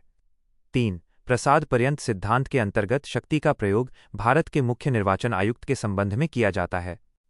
उपर्युक्त में से कौन सा से कथन सही है? ए होल केवल 1b केवल 1 और 2c केवल 3d, उपरोक्त में से कोई नहीं। सही उत्तर ए केवल 1। व्याख्या और विश्लेषण। कथन 1 सही है। संवैधानिक रूप से राष्ट्रपति प्रसाद पर्यंत प्लेजर ऑफ द प्रेसिडेंट शक्ति का प्रयोग मंत्रिपरिषद की सलाह पर ही करते हैं। कथन 2 गलत है। यह शक्ति आत्यांतिक एब्सोल्यूट नहीं है क्योंकि इसे अनुच्छेद 311 द्वारा प्रतिबंधित किया गया है जो सिविल सेवकों को सुरक्षा प्रदान करता है। कथन 3 गलत है। मुख्य निर्वाचन आयुक्त को उनके पद से केवल उसी रीति से हटाया जा सकता है जैसे सुप्रीम कोर्ट के न्यायाधीश को। वे राष्ट्रपति के प्रसाद पर्यंत पद धारण नहीं करते। विकल्पों का विवरण। ए केवल 1 इच्छु। ये सही उत्तर है क्योंकि कथन 2 और 3 संवैधानिक सीमाओं और अपवादों के कारण गलत हैं। क्यू 33 अधिसूचित क्षेत्र समिति नोटिफाइड एरिया कमेटी के सदस्य सामान्यतः होते हैं। ए होल जनता द्वारा प्रत्यक्ष रूप से निर्वाचित, बी होल अप्रत्यक्ष रूप से जनता द्वारा निर्वाचित, सी होल राज्य सरकार द्वारा मनोनीत, डी होल संबंधित राज्य के राज्यपाल द्वारा मनोनीत। सही उत्तर सी राज्य सरकार द्वारा मनोनीत। व्याख्या और विश्लेषण। व्याख्या। अधिसूचित क्षेत्र समिति का गठन उन क्षेत्रों के लिए किया जाता है जो या तो तेजी से विकसित हो रहे औद्योगिक शहर हैं या अभी नगरपालिका बनने की शर्तें पूरी नहीं करते। इसकी पूरी संरचना, जिसमें अध्यक्ष भी शामिल है, राज्य सरकार द्वारा मनोनीत नॉमिनेटेड की जाती है। यहां चुनाव नहीं होते। क्यू 34 राष्ट्रीय महिला आयोग के संबंध में निम्नलिखित कथनों पर विचार करें। 1. ये एक सांविधिक निकाय है। 2. इसमें विभिन्न क्षेत्रों से अपने सदस्यों को चुनने की शक्ति है। 3. यह महिलाओं को अधिकारों से वंचित करने से संबंधित मामलों पर स्वतः संज्ञान ले सकता है। उपर्युक्त में से कौन सा से कथन सही है? ए केवल 3b केवल 1c केवल 1 और 3d 1, 2 और 3। सही उत्तर सी केवल 1 और 3। व्याख्या और विश्लेषण। कथन 1 सही है। इसका गठन राष्ट्रीय महिला आयोग अधिनियम 1990 के तहत एक वैधानिक स्टैट्यूटोरी निकाय के रूप में किया गया था। कथन 2 गलत है। आयोग के अध्यक्ष और सदस्यों को चुनने की शक्ति केंद्र सरकार के पास है। आयोग के पास स्वयं सदस्य चुनने की शक्ति नहीं है। कथन 3 सही है। आयोग के पास महिलाओं के खिलाफ भेदभाव या अधिकारों के उल्लंघन के मामलों में सुओ मोटो माइनस स्वतः संज्ञान लेने की शक्ति है। विकल्पों का विवरण। सी डोल केवल 1 और 3 ये सही है क्योंकि कथन 2 नियुक्ति प्रक्रिया के बारे में गलत तथ्य बताता है। क्यू 35 भारत में मुरिया जनजाति के बारे में निम्नलिखित कथनों पर विचार करें। 1. उन्हें विशेष रूप से कमजोर जनजातीय समूह पीवीटीजी के रूप में वर्गीकृत किया गया है। 2. वे मुख्य रूप से तेलंगाना, आंध्र प्रदेश, छत्तीसगढ़ और ओडिशा में रहते हैं। 3. वे अपने जीवंत गौर नृत्य के लिए प्रसिद्ध हैं। उपर्युक्त में से कौन से कथन सत्य हैं? ए फोल केवल 1 और 2, बी केवल 1 और 3, सी केवल 2 और 3d 1, 2 और 3। सही उत्तर सी केवल 2 और 3। व्याख्या और विश्लेषण। कथन 1 गलत है। मुरिया जनजाति गोंड समूह का हिस्सा है, लेकिन इन्हें पीवीटीजी 75 विशेष रूप से कमजोर समूह की सूची में शामिल नहीं किया गया है। कथन 2 सही है। ये जनजाति मुख्य रूप से छत्तीसगढ़, बस्तर और इसके पड़ोसी राज्यों तेलंगाना, आंध्र प्रदेश और ओडिशा में पाई जाती है। कथन 3 सही है। बीसन हॉर्न माड़िया या गौर नृत्य इस जनजातीय संस्कृति की एक प्रमुख पहचान है। विकल्पों का विवरण। सी केवल 2 और 3 कथन 1 के अशुद्ध होने के कारण यह सही विकल्प है। Q36 उपरोक्त में से कोई नहीं, नोटा के बारे में निम्नलिखित कथनों पर विचार करें। 1. भारत में नोटा की शुरुआत 2004 के लोकसभा चुनावों में हुई थी। 2. राज्यसभा चुनाव में नोटा का विकल्प उपलब्ध नहीं है। उपर्युक्त में से कौन सा से कथन सही है? A होल केवल 1, B होल केवल 2, C होल 1 और 2, दोनों, D होल न तो 1 और न ही 2। सही उत्तर B केवल 2। व्याख्या और विश्लेषण। कथन 1 गलत है। सर्वोच्च न्यायालय के 2013 के फैसले PUCL बनाम भारत संघ के बाद नोटा का पहली बार उपयोग 2013 के विधानसभा चुनावों और 2014 के लोकसभा चुनावों में हुआ था। कथन 2 सही है। सर्वोच्च न्यायालय ने 2018 में ये स्पष्ट किया था कि नोटा का विकल्प केवल प्रत्यक्ष चुनावों, लोकसभा विधानसभा के लिए है और इसे राज्यसभा अप्रत्यक्ष चुनाव में लागू नहीं किया जा सकता। विकल्पों का विवरण। B का होल केवल 2, चूंकि कथन 1 का वर्ष गलत है इसलिए केवल दूसरा कथन सही है। Q37 भारत में शहरी स्थानीय निकायों ULB के संदर्भ में वार्ड समितियों के संबंध में निम्नलिखित कथनों पर विचार करें। 1. 74वां संविधान संशोधन अधिनियम 74वां CAA राज्य सरकारों को अपने अपने राज्यों के सभी शहरी क्षेत्रों में वार्ड समितियों की स्थापना का आदेश देता है। 2. 74वां संशोधन राज्य सरकार को यह अधिकार देता है कि वो वार्ड समितियों में सीटें भरने का तरीका तय कर सके। 3. यदि वार्ड समिति का अध्यक्ष वार्ड समिति का सदस्य नहीं रह जाता है तो उसे अपना पद छोड़ना होगा। उपरोक्त कथनों में से कौन सा से सही है? A होल केवल 3, B होल केवल 1 और 3, C केवल 2, D होल केवल 2 और 3।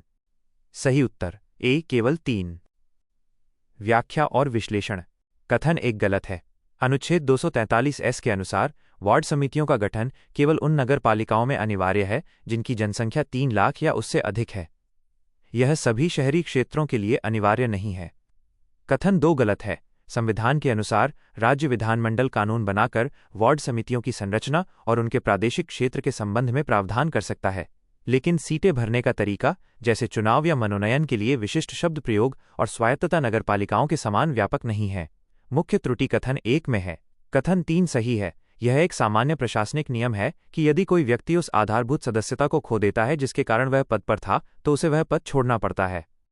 विकल्पों का विवरण। A केवल 3 यह सही विकल्प है क्योंकि जनसंख्या की शर्त 3 लाख के बिना कथन 1 अशुद्ध हो जाता है। Q38 electronic voting machine EVM के संदर्भ में निम्नलिखित कथनों पर विचार करें। 1. इसके समुचित संचालन के लिए बिजली कनेक्शन की आवश्यकता नहीं होती। 2. EVM नामक ऑपरेटिंग सिस्टम पर काम करती है। उपरोक्त कथनों में से कौन सा से सही है? A होल केवल 1, B होल केवल 2, C होल 1 और 2, दोनों, D न तो 1 न ही 2। सही उत्तर A केवल 1। व्याख्या और विश्लेषण। कथन 1 सही है। EVM को चलाने के लिए बाहरी बिजली मेंस की आवश्यकता नहीं होती। यह Bharat electronics limited, electronic corporation of India limited द्वारा निर्मित एक बैटरी पावर पैक पर चलती है। कथन 2 गलत है।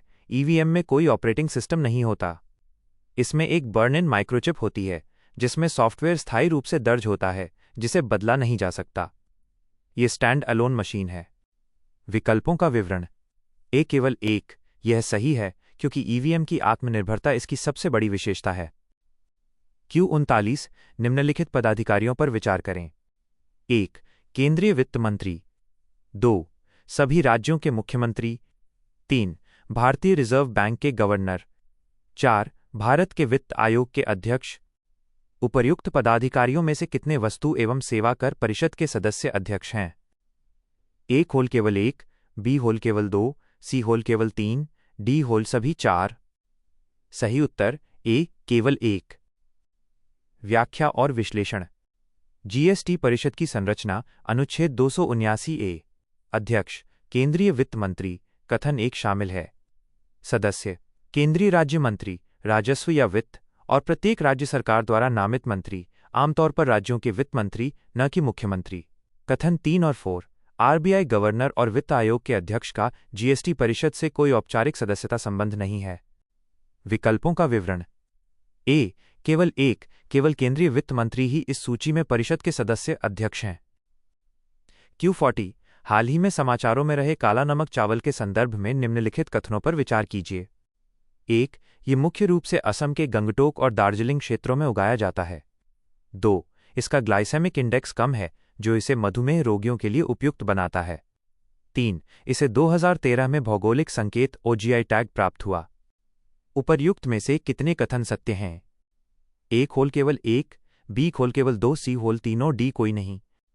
सही उत्तर B केवल 2। व्याख्या और विश्लेषण। कथन 1 गलत है। काला नमक चावल, बुद्ध चावल, मुख्य रूप से उत्तर प्रदेश के तराई क्षेत्र, सिद्धार्थनगर और आसपास के 11 जिलों में उगाया जाता है, असम या दार्जिलिंग में नहीं। कथन 2 सही है। इसमें ग्लाइसेमिक इंडेक्स कम होता है और ये एंटीऑक्सीडेंट एंथोसाइनिन से भरपूर होता है, जो स्वास्थ्य के लिए फायदेमंद है। कथन 3 सही है। उत्तर प्रदेश के इस सुगंधित चावल को वर्ष 2013 में GI टैग प्रदान किया गया था। विकल्पों का विवरण। B केवल 2, कथन 2 और 3 सही हैं, जबकि भौगोलिक क्षेत्र कथन 1 गलत दिया गया है। Q41 निम्नलिखित मदों पर विचार करें। 1. सड़कें और पुल। 2. घरेलू, औद्योगिक एवं वाणिज्यिक प्रयोजनों के लिए जल आपूर्ति। 3. बूचड़खानों और चमड़े के कारखानों का विनियमन। 4. खाद्य प्रसंस्करण उद्योग सहित लघु उद्योग। 5. तकनीकी प्रशिक्षण और व्यावसायिक शिक्षा। उपर्युक्त में से कितनी वस्तुएं भारतीय संविधान की 12वीं अनुसूची के अंतर्गत नगर पालिकाओं के अधिकार क्षेत्र में आती हैं? A होल सिर्फ 2, B होल केवल 3, C होल केवल 4, D होल सभी 5। सही उत्तर B केवल 3। व्याख्या और विश्लेषण। 12वीं अनुसूची नगर पालिकाएं, इसमें 1, 2 और 3 शामिल हैं। 11वीं अनुसूची पंचायतें, मद 4 खाद्य प्रसंस्करण सहित लघु उद्योग और मद 5 तकनीकी व्यावसायिक शिक्षा मुख्य रूप से पंचायतों की 29 मदों की सूची का हिस्सा हैं। विकल्पों का विवरण। B केवल 3, पहली 3 मदें ही शुद्ध रूप से नगर पालिकाओं की 18 मदों का हिस्सा हैं। Q42 निम्नलिखित पर विचार करें। 1. जब सरकार किसी अल्पसंख्यक शैक्षणिक संस्थान की संपत्ति का अधिग्रहण करती है। 2. जब सरकार किसी ऐसी भूमि का अधिग्रहण करती है जिस पर कोई व्यक्ति व्यक्तिगत रूप से खेती कर रहा है और वह भूमि वैधानिक अधिकतम सीमा के भीतर है। 3. जब सरकार निजी क्षेत्र की कंपनियों के लिए जमीन खरीदती है। उपर्युक्त मामलों में से कितने मामलों में केंद्र सरकार पर मुआवजा देने का संवैधानिक दायित्व है? A होल केवल 1, B होल केवल 2, C होल तीनों, D कोई नहीं। सही उत्तर B केवल 2। व्याख्या और विश्लेषण। संवैधानिक दायित्व। 44वें संशोधन के बाद संपत्ति का अधिकार मौलिक अधिकार नहीं रहा, लेकिन 2 स्थितियों में उचित मुआवजा देना संवैधानिक रूप से अनिवार्य है। 1. अल्पसंख्यक संस्थान अनुच्छेद 30, इनकी संपत्ति लेने पर बाजार दर पर मुआवजा देना होगा। कथन 1 सही। 2. अधिकतम सीमा सीलिंग लिमिट के भीतर भूमि अनुच्छेद 31A के तहत यदि भूमि सीमा के भीतर है और खेती के अधीन है तो मुआवजा अनिवार्य है। कथन 2 सही। कथन 3 निजी कंपनियों के लिए भूमि अधिग्रहण अधिनियम LARR 2013 के तहत आता है, लेकिन यह उन 2 संवैधानिक अनिवार्यताओं में नहीं गिना जाता जो संविधान के भाग 3 के तहत रक्षित हैं। विकल्पों का विवरण। B होल केवल 2 जो पहली 2 स्थितियां प्रत्यक्ष संवैधानिक गारंटी के तहत आती हैं। Q43 आदर्श आचार संहिता MCC के संदर्भ में निम्नलिखित कथनों पर विचार करें। 1. आदर्श आचार संहिता चुनाव के पहले दिन से लागू होती है और चुनाव के अंतिम चरण के अंतिम दिन तक लागू रहती है। 2. किसी उपचुनाव के मामले में आदर्श आचार संहिता देश के सभी निर्वाचन क्षेत्रों पर लागू होगी, न कि केवल उस निर्वाचन क्षेत्र पर जहां उपचुनाव हो रहा है। 3. भारत में MCC की अवधारणा केरल राज्य में उत्पन्न हुई। उपर्युक्त में से कौन सा से कथन सही है? A होल केवल 1 और 2, B केवल 3, C केवल 2 और 3D केवल 1 और 3। सही उत्तर B केवल 3। व्याख्या और विश्लेषण। कथन 1 गलत है। MCC निर्वाचन आयोग द्वारा चुनाव कार्यक्रम की घोषणा की तिथि से लागू होती है और परिणामों की घोषणा तक प्रभावी रहती है। कथन 2 गलत है। उपचुनाव के मामले में MCC केवल उस संबंधित निर्वाचन क्षेत्र या जिले तक सीमित रहती है जहां चुनाव हो रहा है, पूरे देश में नहीं। कथन 3 सही है। भारत में MCC की शुरुआत सबसे पहले 1960 में केरल विधानसभा चुनावों के दौरान हुई थी, जहां राजनीतिक दलों के लिए एक स्वैच्छिक आचार संहिता तैयार की गई थी। विकल्पों का विवरण। B केवल 3 यह सही है, क्योंकि अन्य दोनों कथनों में दी गई भौगोलिक और समय संबंधी जानकारी गलत है। Q44 भारत की निम्नलिखित संस्थाओं पर विचार कीजिए। 1. Bar council of India. 2. राष्ट्रीय हरित अधिकरण NGT। 3. भारतीय विशिष्ट पहचान प्राधिकरण UIDAI। 4. राष्ट्रीय आपदा प्रबंधन प्राधिकरण NDMA। उपर्युक्त में से कितने भारत में वैधानिक निकाय हैं? A होल केवल 1, B होल सिर्फ 2, C होल केवल 3, D होल सभी 4। सही उत्तर D सभी 4। व्याख्या और विश्लेषण। व्याख्या। वैधानिक निकाय स्टैट्यूटरी बॉडीज वे होते हैं जिन्हें संसद के अधिनियम द्वारा स्थापित किया जाता है। एक बार काउंसिल अधिवक्ता अधिनियम 1961। 2. NGT राष्ट्रीय हरित अधिकरण अधिनियम 2010। 3. UIDAI आधार अधिनियम 2016। 4. NDMA आपदा प्रबंधन अधिनियम 2005। विकल्पों का विवरण। D सभी 4। ये चारों निकाय अपने अपने संबंधित कानूनों के माध्यम से अस्तित्व में आए हैं।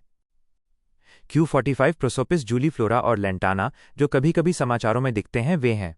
A देशी पौधों की प्रजातियां। B लुप्तप्राय पौधों की प्रजातियां। C कीस्टोन पादप प्रजातियां। D आक्रामक पौधों की प्रजातियां। सही उत्तर D आक्रामक पौधों की प्रजातियां। व्याख्या और विश्लेषण। व्याख्या।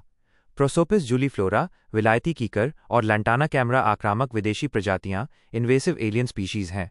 ये स्थानीय जैव विविधता और पारिस्थितिकी तंत्र को नुकसान पहुंचाते हैं क्योंकि ये स्वदेशी पौधों की जगह ले लेते हैं और तेजी से फैलते हैं। विकल्पों का विवरण। A होल B होल तामस C ये गलत हैं क्योंकि ये पौधे पारिस्थितिकी के लिए संरक्षक नहीं बल्कि खतरा माने जाते हैं। Q46 वित्त आयोग को विभिन्न वित्तीय मामलों पर भारत के राष्ट्रपति को सिफारिशें करने की आवश्यकता होती है। इस संदर्भ में निम्नलिखित विकल्प हैं। 1.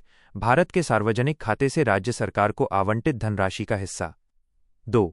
भारत की संचित निधि से राज्य सरकार को अनुदान सहायता देते समय केंद्र सरकार द्वारा अनुसरण किए जाने वाले सिद्धांत। 3. संघ सरकार और राज्य सरकार के बीच करों की शुद्ध आय का वितरण। 4. पंचायतों और नगर पालिकाओं के संसाधनों के पूरक के रूप में राज्य की संचित निधि को बढ़ाने के लिए आवश्यक उपाय। वित्त आयोग मुख्यतः उपरोक्त कितने मामलों पर सिफारिशें करता है? A होल केवल 1, B होल सिर्फ 2, C होल केवल 3, D होल सभी 4। सही उत्तर C केवल 3। व्याख्या और विश्लेषण। अनुच्छेद 280 3 के तहत कार्य मद 2, 3 और 4 सही हैं। वित्त आयोग करों के वितरण, वर्टिकल और हॉरिजॉन्टल डिवोल्यूशन, अनुदान सहायता के सिद्धांतों और स्थानीय निकायों के लिए राज्य निधि बढ़ाने के उपायों पर सिफारिश देता है। मद 1 गलत है। सार्वजनिक खाते पब्लिक अकाउंट का हिस्सा आवंटित करना वित्त आयोग का संवैधानिक कार्य नहीं है। वो मुख्य रूप से संचित निधि कंसोलिडेटेड फंड पर ध्यान केंद्रित करता है। विकल्पों का विवरण।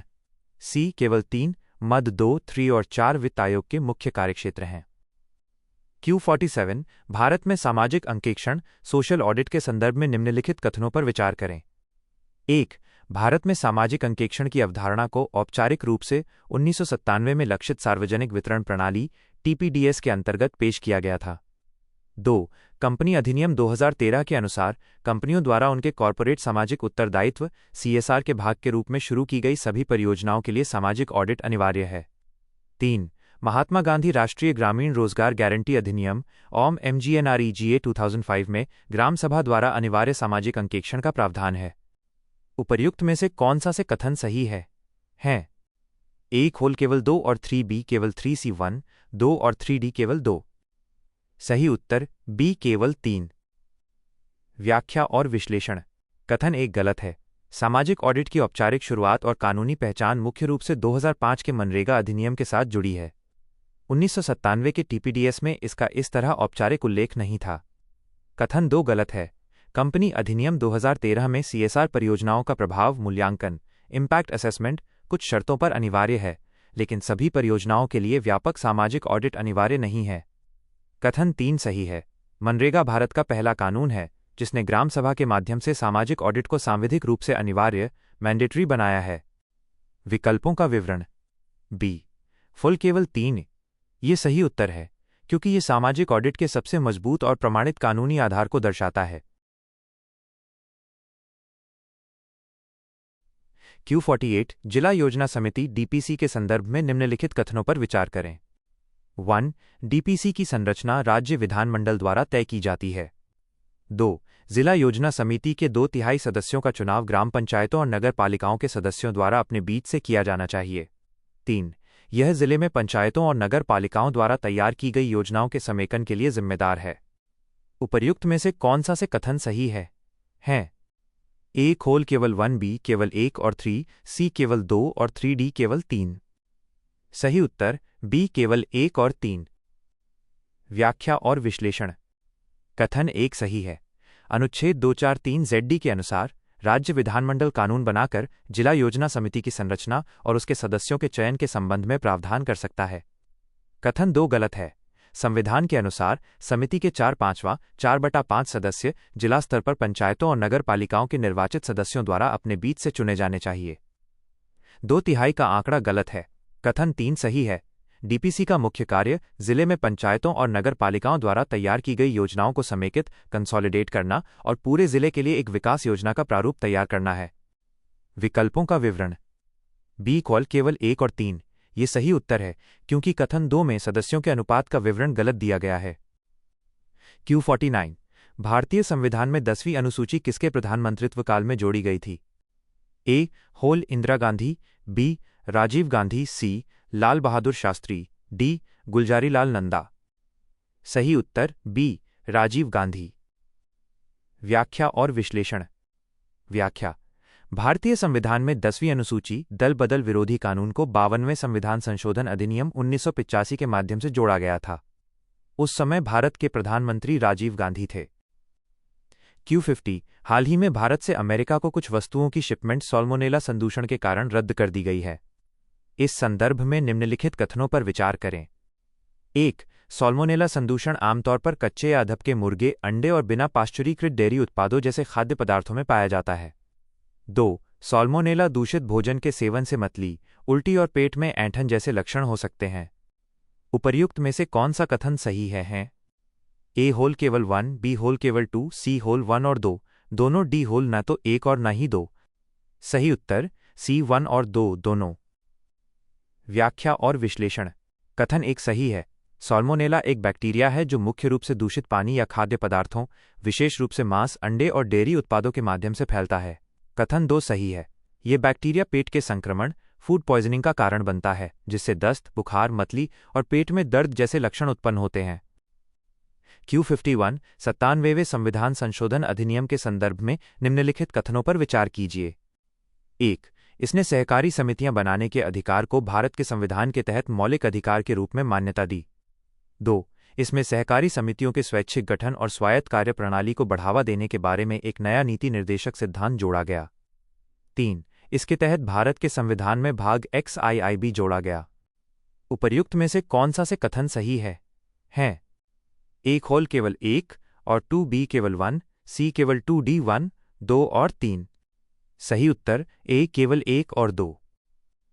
व्याख्या और विश्लेषण। कथन 1 सही है। इस संशोधन ने अनुच्छेद 19(1)(c) के तहत सहकारी समितियां बनाने को मौलिक अधिकार बनाया। कथन 2 सही है। इसने राज्य के नीति निर्देशक सिद्धांतों में अनुच्छेद 43B जोड़ा। कथन 3 गलत है। संविधान में भाग IXB जोड़ा गया था, भाग 12B नहीं। Q52 नगरपालिकाओं की संरचना के संदर्भ में निम्नलिखित कथनों पर विचार करें। 1. किसी नगरपालिका के सभी सदस्यों का चुनाव नगरपालिका क्षेत्र के लोगों द्वारा प्रत्यक्ष रूप से किया जाएगा। 2. किसी नगरपालिका के अध्यक्ष के चुनाव का तरीका राज्य विधानमंडल द्वारा तय किया जाता है। 3. किसी विशेष राज्य से राज्यसभा का कोई भी सदस्य उस राज्य की किसी भी नगरपालिका का सदस्य हो सकता है। उपरोक्त कथनों में से कौन सा से सही है? A होल केवल 1 और 2, B केवल 2 और 3, C केवल 1 और 3, D 1, 2 और 3। सही उत्तर A केवल 1 और 2। व्याख्या और विश्लेषण। कथन 1 सही है। नगरपालिका क्षेत्र को वार्डों में विभाजित किया जाता है और सदस्यों का चुनाव प्रत्यक्ष मतदान द्वारा होता है। कथन 2 सही है। अध्यक्ष, चेयरपर्सन के चुनाव की पद्धति राज्य का विधानमंडल निर्धारित करता है। कथन 3 गलत है। राज्यसभा सदस्य केवल उस नगरपालिका का सदस्य बिना वोटिंग अधिकार के, यदि राज्य कानून अनुमति दे, हो सकता है जहां वो एक निर्वाचक, इलेक्टर के रूप में पंजीकृत है, पूरे राज्य की किसी भी नगरपालिका का नहीं। Q53 जनप्रतिनिधित्व अधिनियम आरपीए 1951 के अनुसार चुनाव के माध्यम से किसी राज्य की विधान परिषद का सदस्य बनने के लिए व्यक्ति को निम्न होना चाहिए। ए. उस राज्य के किसी भी विधानसभा निर्वाचन क्षेत्र के लिए निर्वाचक। बी. होल भारत के किसी भी राज्य में किसी भी विधानसभा निर्वाचन क्षेत्र के लिए निर्वाचक। सी. उस राज्य के संबंधित विधानसभा निर्वाचन क्षेत्र से कोई निर्वाचक। डी. खोल किसी राज्य सरकार के अधीन कोई लाभ का पद धारण न करना। सही उत्तर ए. उस राज्य के किसी भी विधानसभा निर्वाचन क्षेत्र के लिए निर्वाचक। व्याख्या और विश्लेषण। व्याख्या। विधान परिषद एमएलसी का सदस्य बनने के लिए आरपीए 1951 ये शर्त रखता है कि व्यक्ति को उसी राज्य के किसी भी विधानसभा निर्वाचन क्षेत्र में एक मतदाता के रूप में पंजीकृत होना अनिवार्य है। Q54 भारतीय संविधान के भाग IX के अंतर्गत ग्राम सभा के संदर्भ में निम्नलिखित कथनों पर विचार कीजिए। 1. इसमें ग्राम पंचायत के क्षेत्र के 18 वर्ष से अधिक आयु के सभी व्यक्ति शामिल होते हैं। 2. ग्राम सभा की शक्तियां और कार्य राज्य सरकारों द्वारा निर्धारित किए जाते हैं। उपर्युक्त में से कौन सा से कथन सही है? ए. होल केवल 1, बी. होल केवल 2, सी. होल 1 और 2, दोनों, डी. होल न तो 1 और न ही 2। सही उत्तर डी. न तो 1 और न ही 2। नोट विश्लेषण नीचे देखें। व्याख्या और विश्लेषण। कथन एक गलत है। ग्राम सभा में केवल वे लोग शामिल होते हैं जो उस ग्राम की मतदाता सूची में पंजीकृत हैं। केवल 18 वर्ष से अधिक होना पर्याप्त नहीं है, पंजीकरण अनिवार्य है। कथन 2 गलत है। अनुच्छेद 243A के अनुसार ग्राम सभा की शक्तियां और कार्य राज्य विधानमंडल स्टेट लेजिस्लेचर द्वारा निर्धारित किए जाते हैं, न कि सीधे राज्य सरकार के कार्यकारी आदेशों द्वारा। Q55 निम्नलिखित में से कौन सा PSLV ऑर्बिटल एक्सपेरिमेंटल मॉड्यूल पोईएम का उद्देश्य है?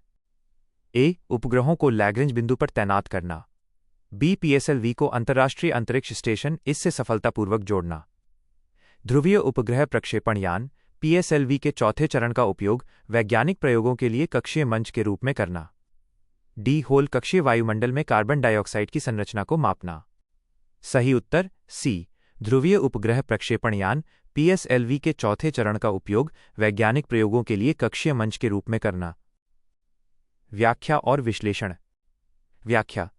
इसरो का पोएम मिशन PSLV के चौथे चरण PS4 को बेकार कचरा बनने के बजाय एक स्थिर प्लेटफॉर्म के रूप में उपयोग करता है ताकि अंतरिक्ष में वैज्ञानिक प्रयोग किए जा सकें। Q56 नागरिक चार्टर के संदर्भ में निम्नलिखित कथनों पर विचार करें। 1. नागरिक चार्टर की अवधारणा संयुक्त राज्य अमेरिका में उत्पन्न हुई। 2. सूचना का अधिकार RTI अधिनियम 2005 ने नागरिक चार्टर को वैधानिक दर्जा दिया। 3. उपभोक्ता मामले विभाग केंद्रीय मंत्रालयों के लिए नागरिक चार्टर के निर्माण और कार्यान्वयन के लिए जिम्मेदार है। उपर्युक्त में से कौन सा से कथन सही है? ए. होल केवल 1, बी. होल केवल 2 और 3C केवल 3D, उपरोक्त में से कोई नहीं। सही उत्तर डी. उपरोक्त में से कोई नहीं। व्याख्या और विश्लेषण। कथन एक गलत है। इसकी शुरुआत 1991 में यूनाइटेड किंगडम UK में हुई थी। कथन 2 गलत है। भारत में नागरिक चार्टर को अभी तक कोई केंद्रीय वैधानिक दर्जा प्राप्त नहीं है, ये एक प्रशासनिक पहल है। कथन 3 गलत है। इसके लिए प्रशासनिक सुधार और लोक शिकायत विभाग DARPG जिम्मेदार है। Q57 केंद्रीय अन्वेषण ब्यूरो CBI के संदर्भ में निम्नलिखित कथनों पर विचार कीजिए। 1. CBI किसी भी राज्य केंद्र प्रशासित क्षेत्र में किए गए अपराधों की जांच स्वयं कर सकती है। 2. CBI को सूचना का अधिकार अधिनियम 2005 से पूरी तरह छूट दी गई है। 3. केवल भारत का सर्वोच्च न्यायालय ही राज्य की सहमति के बिना देश में कहीं भी अपराध की जांच के लिए CBI को आदेश दे सकता है। उपर्युक्त में से कौन सा से कथन गलत हैं? ए. होल केवल 1 और 2, बी. केवल 2C केवल 2 और 3D, 1, 2 और 3। सही उत्तर D. 1, 2 और 3। व्याख्या और विश्लेषण। कथन 1 गलत है। राज्य में जांच के लिए राज्य सरकार की सहमति जनरल और स्पेसिफिक कॉन्सेंट आवश्यक है। कथन 2 गलत है। ये पूरी तरह छूट प्राप्त नहीं है। भ्रष्टाचार और मानवाधिकार उल्लंघन के आरोपों से संबंधित सूचनाएं देनी पड़ती हैं। कथन 3 गलत है। उच्च न्यायालय हाई कोर्ट भी राज्य की सहमति के बिना CBI जांच का आदेश दे सकता है। Q58 73वें संविधान संशोधन अधिनियम 1992 के प्रावधानों के संबंध में निम्नलिखित कथनों पर विचार करें। 1. किसी गांव या गांव समूह में ग्राम सभा का आयोजन। 2. सभी 3 स्तरों पर पंचायतों में महिलाओं के लिए 1/3 सीटें आरक्षित करना। 3. विभिन्न स्तरों पर पंचायतों में संसद सदस्यों को प्रतिनिधित्व देना। 4. प्रत्येक 5 वर्ष बाद राज्य वित्त आयोग का गठन। 5. पंचायतों को वित्तीय शक्तियां प्रदान करना। ऊपर दिए गए कितने प्रावधानों को 73वें संविधान संशोधन अधिनियम 1992 के तहत अनिवार्य प्रावधान माना जा सकता है? ए होल केवल 2, बी होल केवल 3, सी होल केवल 4, डी होल सभी 5। सही उत्तर बी केवल 3। व्याख्या और विश्लेषण। अनिवार्य प्रावधान मैंडेटरी मद 1, 2 और 4 अनिवार्य हैं। स्वैच्छिक प्रावधान वॉलंटरी मद 3 सांसदों को शामिल करना और मद 5 वित्तीय शक्तियां देना राज्य सरकारों के विवेक पर निर्भर हैं। Q59 भारत में चुनावी ट्रस्टों के संदर्भ में निम्नलिखित कथनों पर विचार करें। 1. इनका गठन केवल भारत के निर्वाचन आयोग द्वारा मान्यता प्राप्त राजनीतिक दलों द्वारा ही किया जा सकता है। 2. वे व्यक्तियों से धन प्राप्त नहीं कर सकते। 3. उन्हें वित्तीय वर्ष में प्राप्त सभी अंशदान राजनीतिक दलों को दान करना होगा। उपर्युक्त में से कौन सा कथन गलत है?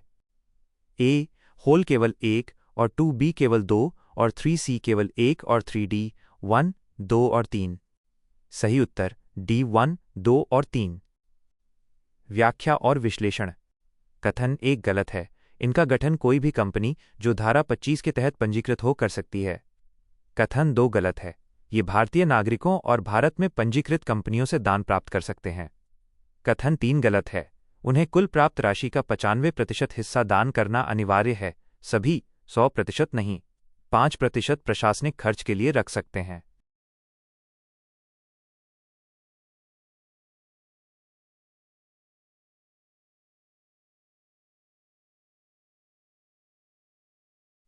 Q60 निम्नलिखित कथनों पर विचार करें। 1. ग्लाइसेमिक इंडेक्स और जीआई यह मापता है कि कोई विशिष्ट खाद्य पदार्थ रक्त शर्करा के स्तर को कितना बढ़ाता है, जबकि ग्लाइसेमिक लोड और जीएल रक्त शर्करा के स्तर पर उसके प्रभाव को निर्धारित करने के लिए भोजन के हिस्से के आकार पर विचार करता है। 2. रक्त शर्करा के स्तर में वृद्धि को मापने के लिए ग्लाइसेमिक लोड की तुलना में ग्लाइसेमिक इंडेक्स अधिक विश्वसनीय कारक है। उपर्युक्त में से कौन सा से कथन सही है? ए होल केवल 1, बी होल केवल 2, सी होल 1 और 2, दोनों डी होल न तो 1 और न ही 2। सही उत्तर ए केवल 1। व्याख्या और विश्लेषण। कथन 1 सही है। जीआई केवल कार्बोहाइड्रेट की गुणवत्ता, पाचन की गति बताता है, जबकि जीएल भोजन की मात्रा, कार्बोहाइड्रेट क्वांटिटी और जीआई दोनों को मिलाकर प्रभाव बताता है। कथन 2 गलत है। वास्तव में ग्लाइसेमिक लोड जीएल अधिक विश्वसनीय माना जाता है, क्योंकि ये इस बात पर निर्भर करता है कि आपने वास्तव में कितना खाना खाया है। विकल्पों का विवरण। ए केवल 1 ये सही है। बी होल सी, डी होल 2 गलत हैं, क्योंकि वे जीएल की तुलना में जीआई को श्रेष्ठ बताते हैं या दोनों को सही मानते हैं। Q61 अनुसूचित क्षेत्रों के संबंध में भारत के राष्ट्रपति की शक्तियों के संदर्भ में निम्नलिखित कथनों पर विचार करें। उसे निम्नलिखित का अधिकार है। 1. किसी क्षेत्र को अनुसूचित क्षेत्र घोषित करना। 2. निर्देश दे सकता है कि संसद का कोई विशेष अधिनियम अनुसूचित क्षेत्र पर लागू नहीं होगा। 3. अनुसूचित क्षेत्रों की सीमा रेखाओं में परिवर्तन करना। उपर्युक्त में से कौन से कथन सत्य हैं? ए हॉल केवल 1, बी केवल 2 और 3, सी केवल 1 और 3, डी 1, 2 और 3। सही उत्तर सी केवल 1 और 3। व्याख्या और विश्लेषण। कथन 1 और 3 सही हैं। 5वीं अनुसूची के तहत राष्ट्रपति किसी भी क्षेत्र को अनुसूचित क्षेत्र घोषित करने और उसकी सीमाओं को बदलने के लिए अधिकृत हैं। कथन 2 गलत है।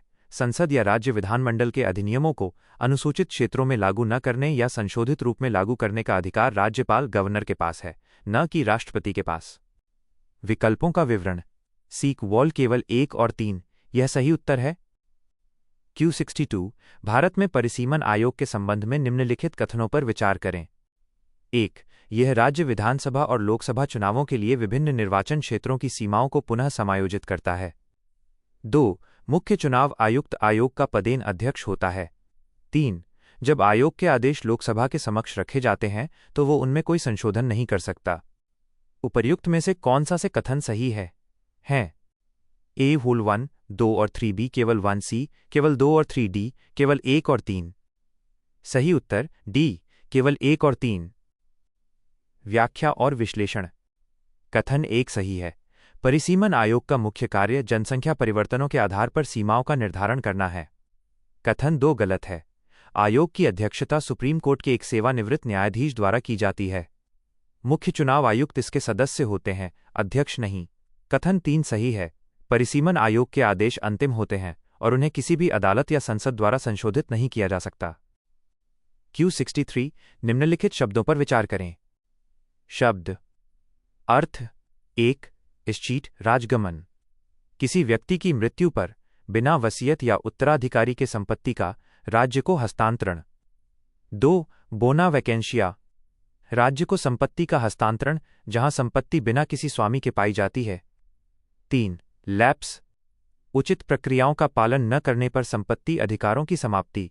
ऊपर दी गई युग्मों में से कितनी सही हैं? A खोल केवल 1, B खोल केवल 2, C होल तीनों, D कोई नहीं।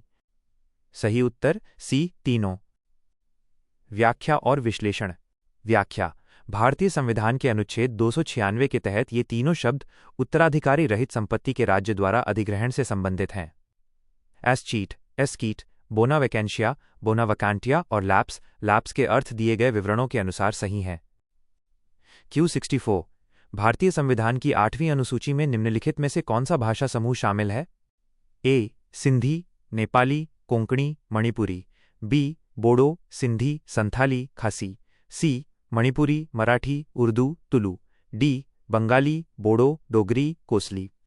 सही उत्तर A सिंधी, नेपाली, कोंकणी, मणिपुरी। व्याख्या और विश्लेषण। व्याख्या। विकल्प और A की चारों भाषाएं 8वीं अनुसूची का हिस्सा हैं। खासी और B, तुलु और C और कोसली और D अभी तक 8वीं अनुसूची में शामिल नहीं की गई हैं। Q65 राष्ट्रीय मानवाधिकार संस्थाओं के वैश्विक गठबंधन GANHRI के बारे में निम्नलिखित कथनों पर विचार करें। 1 इसका मुख्यालय जिनेवा, स्विट्जरलैंड में है। 2 ये संयुक्त राष्ट्र की एक विशेष एजेंसी है। 3 यह पेरिस सिद्धांतों के अनुपालन के आधार पर राष्ट्रीय मानवाधिकार संस्थानों और NHRIS को मान्यता प्रदान करता है। उपर्युक्त में से कौन सा से कथन सही है? A फोल केवल 1 और 2, B केवल 1 और 3, C केवल 2 और 3, D 1, 2 और 3। सही उत्तर B केवल 1 और 3। व्याख्या और विश्लेषण। कथन 1 और 3 सही हैं। GANHRI जिनेवा में स्थित है और यह पेरिस सिद्धांतों के आधार पर A या B रेटिंग देता है। कथन 2 गलत है। यह संयुक्त राष्ट्र की विशेष एजेंसी नहीं है, बल्कि एक स्वतंत्र वैश्विक नेटवर्क है जो संयुक्त राष्ट्र के साथ मिलकर काम करता है। Q66 पंचायत अनुसूचित क्षेत्रों तक विस्तार पेसा अधिनियम 1996 के संदर्भ में निम्नलिखित पर विचार करें। 1 मादक पदार्थों की बिक्री और उपभोग का विनियमन या निषेध। 2 लघु वन उपज का स्वामित्व एवं प्रबंधन। 3 अनुसूचित क्षेत्रों में भूमि के हस्तांतरण को रोकने के लिए कार्रवाई करना। पेसा अधिनियम 1996 के तहत ग्राम सभा को उपरोक्त में से कितनी शक्तियां प्रदान की गई हैं? A खोल केवल 1, B खोल केवल 2, C होल तीनों, D कोई नहीं। सही उत्तर C तीनों। व्याख्या और विश्लेषण। व्याख्या। पेसा अधिनियम ग्राम सभाओं को जनजातीय संस्कृति और उनके संसाधनों जमीन, जंगल, जल पर नियंत्रण के लिए ये तीनों शक्तियां प्रदान करता है। Q67 राज्य वित्त आयोग SFC के संदर्भ में निम्नलिखित कथनों पर विचार करें। 1 SFC की नियुक्ति राज्य के राज्यपाल द्वारा प्रत्येक 5 वर्ष के लिए की जाती है। 2 यह भारत के वित्त आयोग की देखरेख में काम करता है। 3 यह राज्य की संचित निधि से नगर पालिकाओं को सहायता अनुदान आवंटित करने के लिए राज्यपाल को सिफारिशें कर सकता है। उपर्युक्त में से कौन सा से कथन सही है? A होल केवल 1, B होल केवल 1 और 2, C होल केवल 1 और 3, D केवल 3। सही उत्तर C केवल 1 और 3। व्याख्या और विश्लेषण। कथन 1 और 3 सही हैं। राज्यपाल अनुच्छेद 243I और 243Y के तहत इसकी नियुक्ति करते हैं और यह करों के बंटवारे एवं अनुदान पर सिफारिश देता है। कथन 2 गलत है। SFC एक स्वायत्त संवैधानिक निकाय है। ये केंद्रीय वित्त आयोग की देखरेख या अधीनस्थ होकर काम नहीं करता। Q68 राजभाषा अधिनियम 1963 के संबंध में निम्नलिखित कथनों पर विचार कीजिए। 1 ये अधिनियम संसद में कामकाज के लिए अंग्रेजी को भाषा के रूप में मान्यता देता है। 2 अधिनियम के अनुसार अंग्रेजी केंद्र सरकार और उस राज्य के बीच संचार का माध्यम होगी जिसने हिंदी को अपनी आधिकारिक भाषा के रूप में नहीं अपनाया है। उपर्युक्त में से कौन से कथन सत्य हैं? A होल केवल 1, B होल केवल 2, C होल 1 और 2, दोनों D होल न तो 1 और न ही 2। सही उत्तर C 1 और 2 दोनों। व्याख्या और विश्लेषण। व्याख्या। यह अधिनियम 1965 के बाद भी अंग्रेजी के निरंतर प्रयोग की अनुमति देता है और गैर हिंदी भाषी राज्यों के साथ संचार के लिए अंग्रेजी के प्रयोग का कानूनी आधार प्रदान करता है। Q69 पांचवीं अनुसूची क्षेत्रों में स्थापित जनजाति सलाहकार परिषदों टैग के संदर्भ में निम्नलिखित कथनों पर विचार करें। 1. भारतीय संविधान का अनुच्छेद 244 जनजाति सलाहकार परिषदों टैग की स्थापना से संबंधित है। 2. अनुसूचित क्षेत्रों में शासन से संबंधित विनियमन बनाने के संबंध में टैग द्वारा राज्यपाल को दी गई सलाह बाध्यकारी है। 3. संबंधित राज्य की विधानसभा का सदस्य टैग का सदस्य नहीं हो सकता। उपर्युक्त में से कौन सा से कथन सही है? A होल केवल 1B होल केवल 2 और 3C केवल 1 और 3D केवल 1 और 2। सही उत्तर A केवल 1। व्याख्या और विश्लेषण। कथन 1 सही है। अनुच्छेद 244 1 और 5वीं अनुसूची टैग के गठन का प्रावधान करते हैं। कथन 2 गलत है। टैग की सलाह राज्यपाल के लिए सामान्यतः परामर्शदात्री होती है, पूर्णतः बाध्यकारी नहीं। कथन 3 गलत है। टैग के सदस्यों में से 3/4 उस राज्य की विधानसभा के अनुसूचित जनजाति के सदस्य होने चाहिए। Q70 आपदा रोधी अवसंरचना पर अंतर्राष्ट्रीय सम्मेलन ICDRI के संबंध में निम्नलिखित कथनों पर विचार करें। 1. इसका आयोजन संयुक्त राष्ट्र आपदा जोखिम न्यूनीकरण कार्यालय UNDRR द्वारा किया जाता है। 2. ICDRI 2024 का आयोजन न्यूयॉर्क स्थित संयुक्त राष्ट्र मुख्यालय में किया गया। उपर्युक्त में से कौन सा से कथन सही है? A होल केवल 1 B होल केवल 2 C होल 1 और 2 दोनों D होल न तो 1 और न ही 2। सही उत्तर D न तो 1 और न ही 2। व्याख्या और विश्लेषण। व्याख्या। ICDRI का आयोजन आपदा रोधी अवसंरचना के लिए गठबंधन CDRI द्वारा किया जाता है। ICDRI 2024 का आयोजन नई दिल्ली, भारत में किया गया था। Q71 स्थानीय सरकार की केंद्रीय परिषद के संदर्भ में निम्नलिखित कथनों पर विचार करें। 1. इसका गठन भारत के संविधान के अनुच्छेद 263 के अनुसार किया गया था। 2.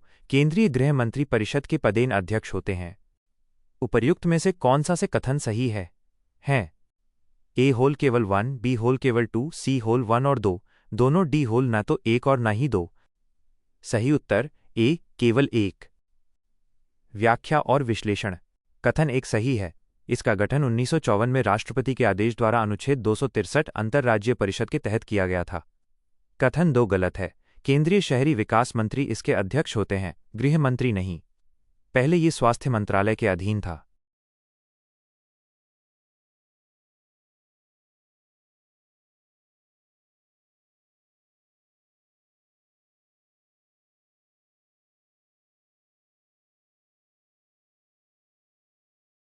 Q72 छठी अनुसूची क्षेत्रों में जिला परिषदों के चुनावों के प्रयोजनार्थ प्रादेशिक निर्वाचन क्षेत्रों के परिसीमन हेतु नियम बनाने की शक्ति निम्नलिखित में से किसके पास है? A होल राज्य सरकार B राज्य विधानसभा C होल राज्य के राज्यपाल D होल राज्य चुनाव आयोग। सही उत्तर C राज्य के राज्यपाल। व्याख्या और विश्लेषण। व्याख्या। भारतीय संविधान की छठी अनुसूची के पैराग्राफ 2 के अनुसार स्वायत्त जिला परिषदों के गठन, निर्वाचन क्षेत्रों के परिसीमन और चुनाव संचालन से संबंधित नियम बनाने की शक्ति राज्य के राज्यपाल के पास सुरक्षित है। Q73 भारत के संविधान में केंद्र शासित प्रदेश दिल्ली से संबंधित विशेष प्रावधानों के संदर्भ में निम्नलिखित कथनों पर विचार करें।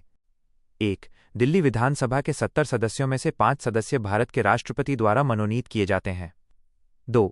दिल्ली विधानसभा को भारतीय संविधान की 7वीं अनुसूची की राज्य सूची में सूचीबद्ध किसी भी विषय पर कानून बनाने का अधिकार है।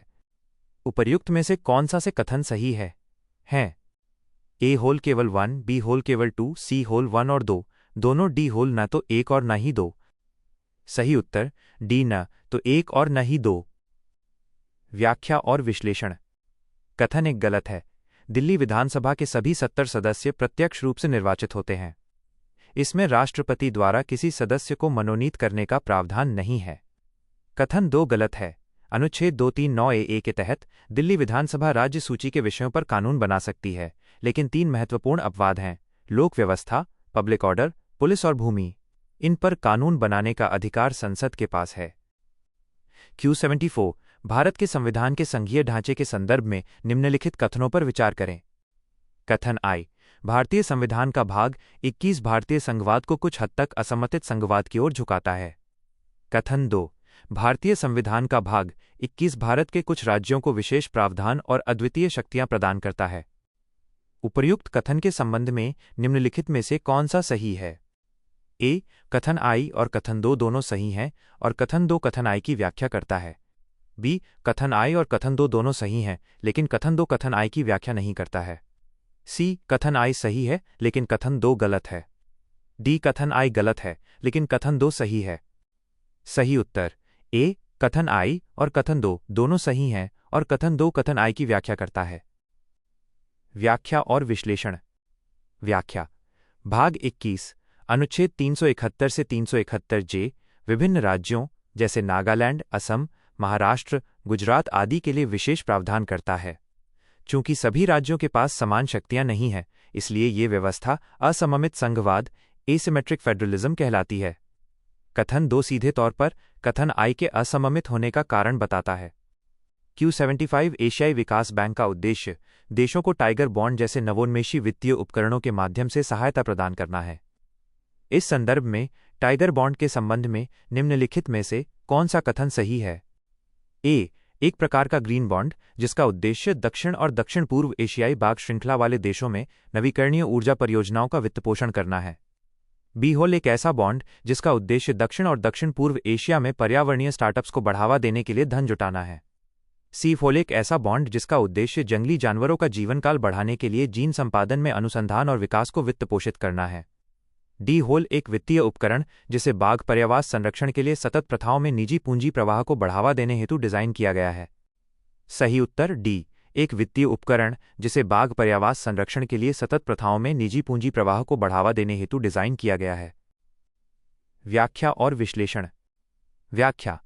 टाइगर बॉन्ड का उद्देश्य मुख्य रूप से वन्यजीव संरक्षण, विशेषकर बाघों के आवास हैबिटेट्स की सुरक्षा के लिए निजी निवेश और धन जुटाना है। Q76 निम्नलिखित कथनों पर विचार करें। 1. संविधान ये प्रावधान करता है कि ग्राम स्तर पर पंचायतों के अध्यक्ष का सीधा चुनाव पंचायत के लोगों द्वारा किया जाएगा। 2.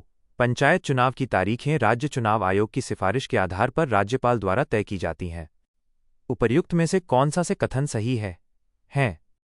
ए होल केवल 1, बी होल केवल 2, सी होल 1 और 2, दोनों डी होल न तो 1 और न ही 2। सही उत्तर डी, न तो 1 और न ही 2। व्याख्या और विश्लेषण। कथन 1 गलत है।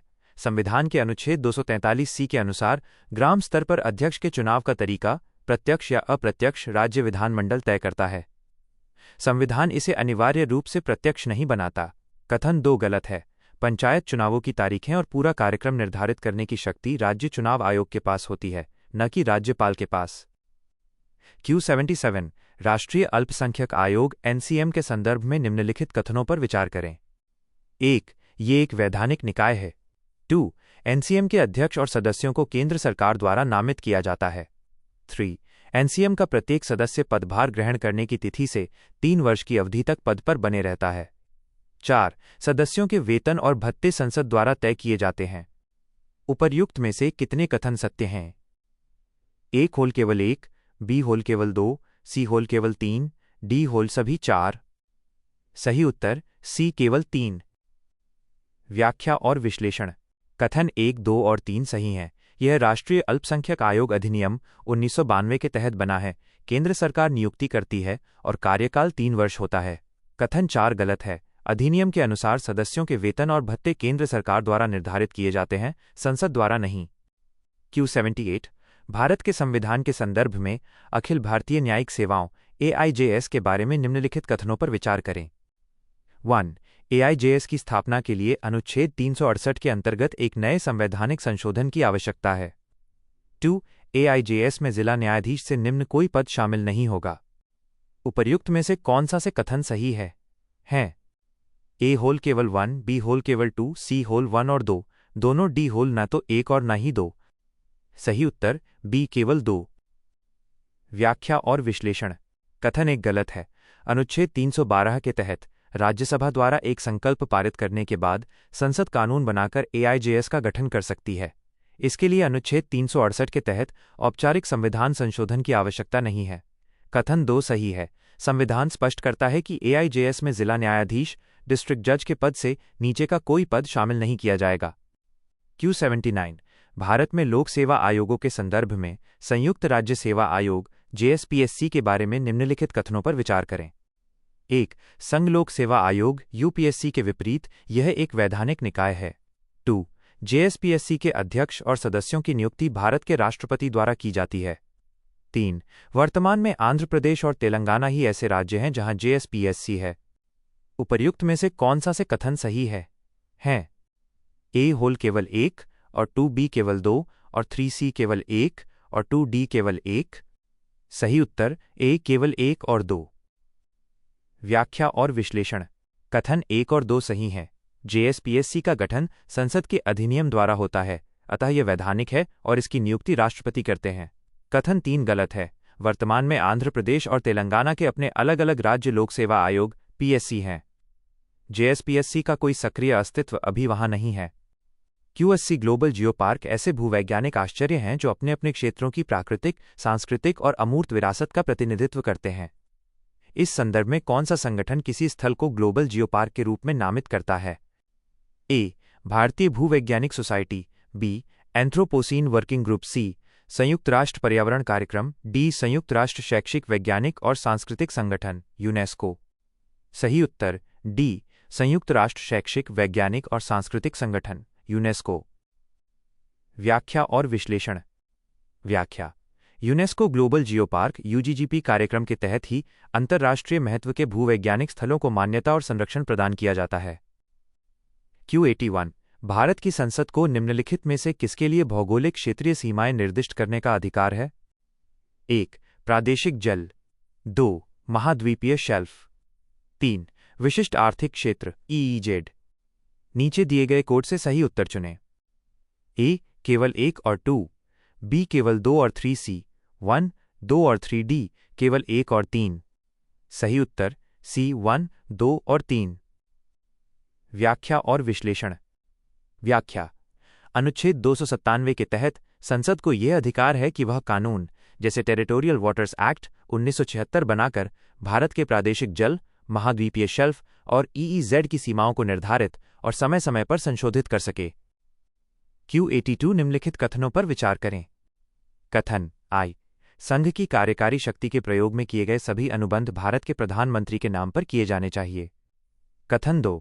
भारत में प्रधानमंत्री सरकार का प्रमुख होता है। उपर्युक्त कथनों के संबंध में निम्नलिखित में से कौन सा सही है? A. कथन I और कथन 2 दोनों सही हैं और कथन 2 कथन I का सही स्पष्टीकरण है। B. कथन I और कथन 2 दोनों सही हैं और कथन 2 कथन I का सही स्पष्टीकरण नहीं है। C. कथन I सही है लेकिन कथन 2 गलत है। D. कथन I गलत है लेकिन कथन 2 सही है। सही उत्तर D. कथन I गलत है लेकिन कथन 2 सही है। व्याख्या और विश्लेषण। व्याख्या। अनुच्छेद 77 के अनुसार संघ के सभी कार्यकारी कार्य और अनुबंध भारत के राष्ट्रपति के नाम पर किए जाते हैं, प्रधानमंत्री के नाम पर नहीं। कथन 2 सही है क्योंकि संसदीय प्रणाली में प्रधानमंत्री हेड ऑफ गवर्नमेंट होता है। Q83 भारत की राष्ट्रीय जांच एजेंसी NIA के संदर्भ में निम्नलिखित कथनों पर विचार करें। 1. NIA सीधे प्रधानमंत्री कार्यालय PMO के अधीन काम करती है। 2. किसी राज्य में किए गए अपराध की जांच के लिए NIA को राज्य सरकार की पूर्व सहमति की आवश्यकता होती है। 3. NIA भारत के बाहर भारतीय नागरिकों द्वारा किए गए अनुसूचित अपराधों की जांच कर सकती है। उपर्युक्त में से कौन सा से कथन सही है? 1 होल केवल 1, B होल केवल 2 और 3C केवल 3D केवल 1 और 3। सही उत्तर C केवल 3। व्याख्या और विश्लेषण। कथन 1 गलत है। NIA केंद्रीय गृह मंत्रालय के अधीन कार्य करती है। कथन 2 गलत है। NIA को अनुसूचित अपराधों की जांच के लिए राज्य सरकार की सहमति की आवश्यकता नहीं होती, CBI के विपरीत। कथन 3 सही है। 2019 के संशोधन के बाद NIA को भारत के बाहर भारतीयों या भारतीय हितों के खिलाफ हुए अपराधों की जांच करने का अधिकार दिया गया है।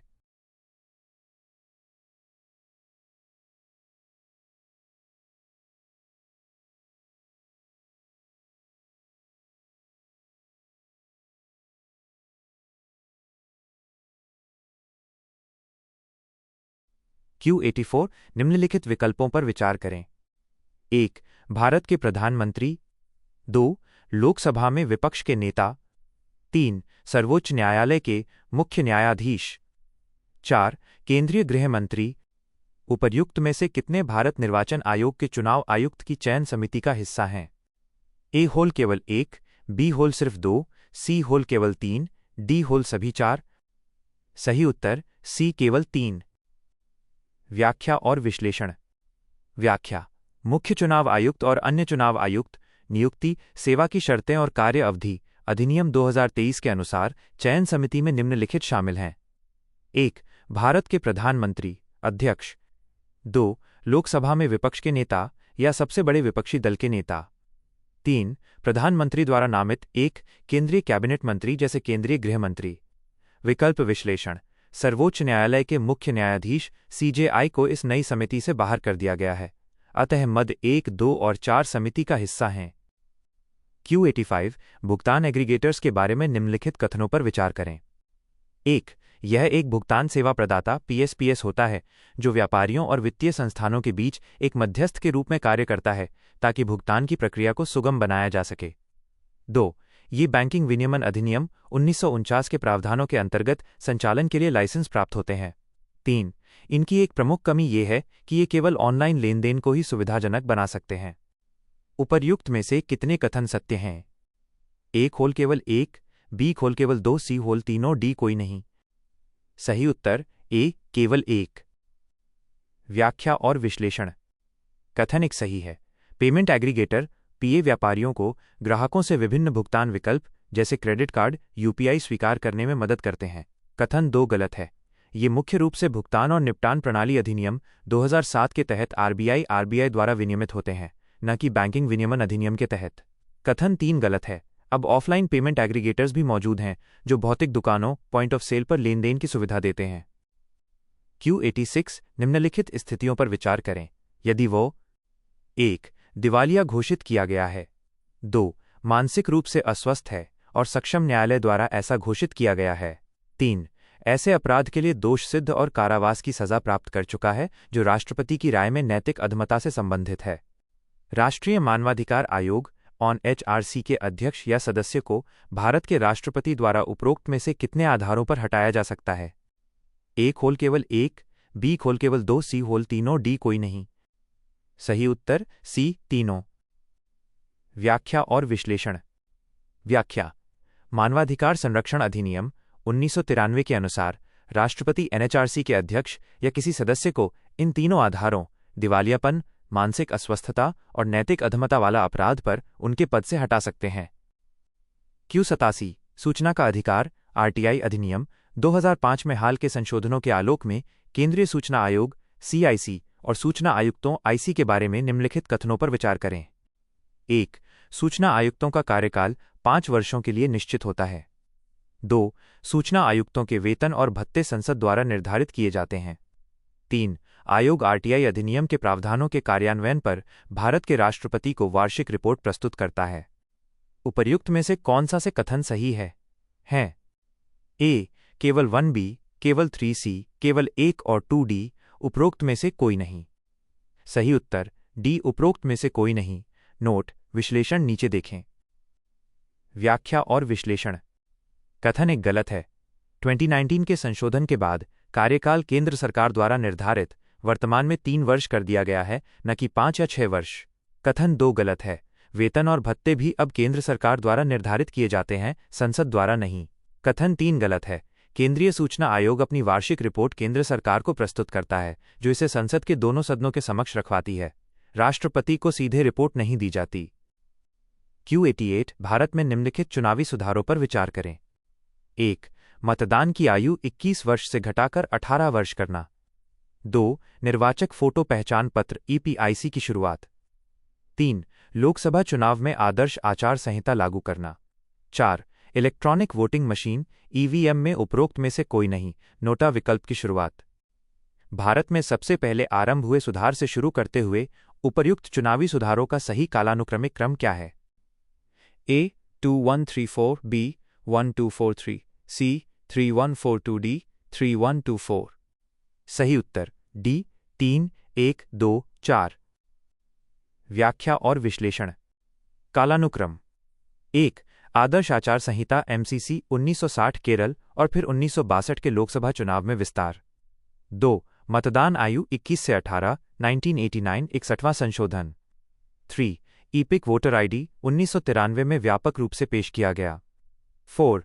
नोटा 2013 में सर्वोच्च न्यायालय के आदेश के बाद लागू। Q89 राष्ट्रीय गौरव अपमान निवारण अधिनियम 1971 के तहत अपराध के लिए दोषी व्यक्ति को 6 साल के लिए चुनाव लड़ने से अयोग्य घोषित कर दिया जाता है। इस संदर्भ में निम्नलिखित पर विचार करें। 1. राष्ट्रीय ध्वज जलाना।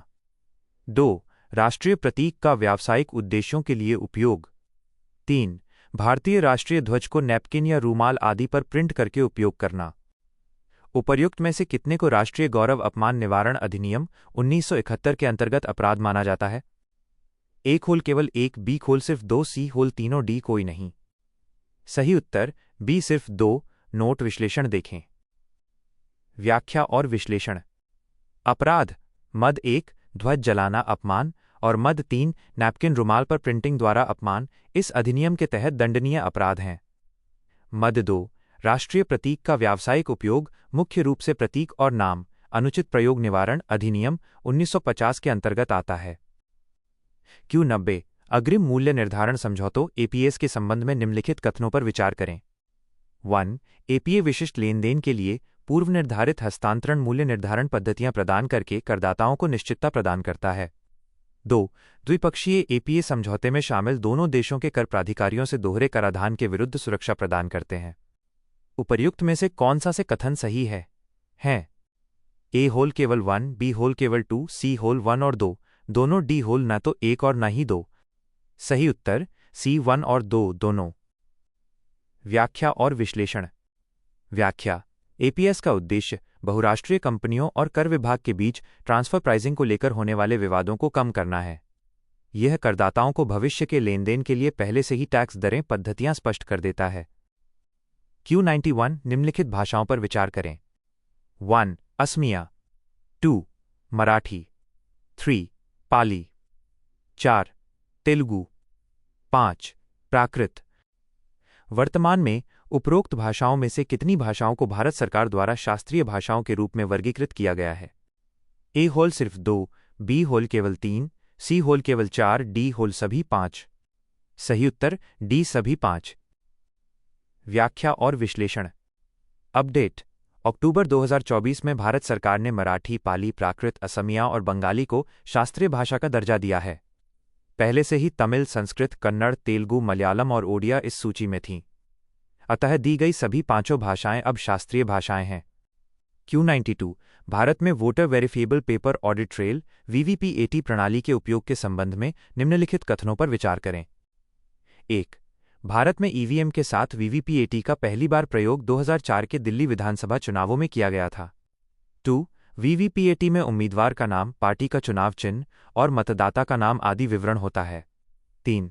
मतगणना के दिन VVPAT की प्रत्येक मुद्रित पर्ची का मिलान और गणना करना अनिवार्य है। उपर्युक्त में से कौन सा से कथन गलत हैं? A होल केवल 1 और 2, B केवल 2 और 3, C केवल 1 और 3, D 1, 2 और 3। सही उत्तर D 1, 2 और 3। व्याख्या और विश्लेषण। कथन 1 गलत। पहली बार प्रयोग 2013 में नागालैंड के नोक्सन विधानसभा क्षेत्र में हुआ था। कथन 2 गलत। पर्ची पर उम्मीदवार का नाम, क्रम संख्या और चुनाव चिन्ह होता है, लेकिन मतदाता का नाम या विवरण नहीं होता, गोपनीयता के कारण। कथन 3 गलत। प्रत्येक विधानसभा क्षेत्र के केवल 5 रैंडम मतदान केंद्रों की पर्चियों का मिलान अनिवार्य है, सभी का नहीं। Q93 महाधिवक्ता के कर्तव्यों, शक्तियों और कार्यों के संदर्भ में निम्नलिखित कथनों पर विचार करें। 1. उसे राज्य विधानमंडल के दोनों सदनों की कार्यवाही में बोलने और भाग लेने का अधिकार है। 2. उसे राज्य विधानमंडल के सदस्य को मिलने वाले सभी विशेषाधिकार और प्रतिरक्षा प्राप्त हैं। 3. वह प्रथमतः राज्य विधानमंडल में मतदान नहीं करता है, यद्यपि बराबरी की स्थिति में वह मतदान कर सकता है। उपर्युक्त कथनों में से कौन सा से सही है? A होल केवल 1 और 2, B होल केवल 1, C केवल 2, D होल केवल 1 और 3। सही उत्तर A केवल 1 और 2। व्याख्या और विश्लेषण। व्याख्या: अनुच्छेद 177 के अनुसार महाधिवक्ता को सदन में बोलने का अधिकार है, लेकिन मतदान करने का अधिकार बिल्कुल नहीं है, यहां तक कि बराबरी, टाइड वोट की स्थिति में भी नहीं। निर्णायक मत कास्टिंग वोट केवल पीठासीन अधिकारी का होता है। Q94 राष्ट्रीय सहकारी विकास निगम NCDC के संदर्भ में निम्नलिखित कथनों पर विचार कीजिए। 1. यह संसद के अधिनियम द्वारा स्थापित एक वैधानिक निकाय है। 2. ये केंद्रीय वित्त मंत्रालय के प्रशासनिक नियंत्रण में आता है। 3. भारत सरकार NCDC के माध्यम से सहकारी समितियों को वित्तीय सहायता प्रदान करती है। उपर्युक्त में से कौन सा से कथन सही है? A. होल केवल 1B केवल 1 और 3C केवल 2 और 3D 1, 2 और 3। सही उत्तर B केवल 1 और 3। व्याख्या और विश्लेषण। कथन 1 सही। NCDC अधिनियम 1962 के तहत गठित। कथन 2 गलत। यह सहकारिता मंत्रालय मिनिस्ट्री ऑफ कोऑपरेशन के अधीन है, वित्त मंत्रालय के नहीं। कथन 3 सही। यह कृषि और संबंधित क्षेत्रों में सहकारी समितियों के विकास के लिए ऋण और अनुदान देता है। Q95 भारतीय रुपये के अंतर्राष्ट्रीयकरण के संबंध में निम्नलिखित उपायों पर विचार करें। 1. पूंजी खाता लेन देन में रुपये का उपयोग। 2. रुपये को अंतर्राष्ट्रीय मुद्रा कोष के विशेष आहरण अधिकार SDR बास्केट में शामिल करना। 3. गैर निवासियों को भारत में रुपया मूल्य वर्गित बैंक खाते खोलने की अनुमति देना। रुपये के अंतर्राष्ट्रीयकरण को बढ़ावा देने के लिए भारतीय रिजर्व बैंक RBI उपर्युक्त में से कौन सा उपाय कर सकता है? A. फोल केवल 1 और 2, B केवल 1 और 3C केवल 2 और 3D 1, 2 और 3। सही उत्तर D 1, 2 और 3। व्याख्या और विश्लेषण। व्याख्या। रुपये के अंतर्राष्ट्रीयकरण का अर्थ है वैश्विक स्तर पर रुपये की स्वीकार्यता बढ़ाना। इसमें पूंजी खाते में रुपये का अधिक प्रयोग, गैर निवासियों के लिए रुपया खाते और भविष्य में SDR बास्केट में शामिल होने का लक्ष्य, जैसे वर्तमान में डॉलर, यूरो, युआन आदि हैं, सभी महत्वपूर्ण कदम हैं।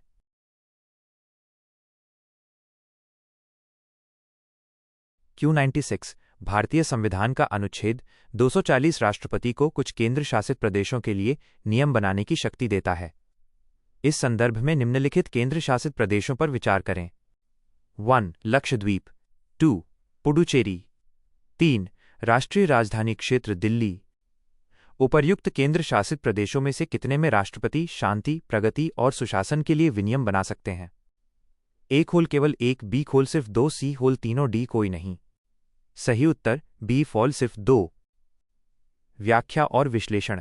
कथन 1 और 2 सही हैं। अनुच्छेद 240 के तहत राष्ट्रपति अंडमान और निकोबार द्वीप समूह, लक्षद्वीप, दादरा और नगर हवेली तथा दमन और दीव के लिए विनियम बना सकते हैं। पुडुचेरी के मामले में राष्ट्रपति तब विनियम बना सकते हैं जब वहां की विधानसभा भंग हो या निलंबित हो। कथन 3 गलत है। राष्ट्रपति के पास अनुच्छेद 240 के तहत राष्ट्रीय राजधानी क्षेत्र दिल्ली के लिए विनियम बनाने की शक्ति नहीं है। दिल्ली के लिए विशेष प्रावधान अनुच्छेद 239 AA के अंतर्गत आते हैं। विकल्पों का विवरण। B सिर्फ 2, केवल लक्षद्वीप और पुडुचेरी विशिष्ट परिस्थितियों में इस सूची में शामिल हैं। Q97 निम्नलिखित अधिनियमों पर विचार करें। 1. भारत सरकार अधिनियम 1935। 2.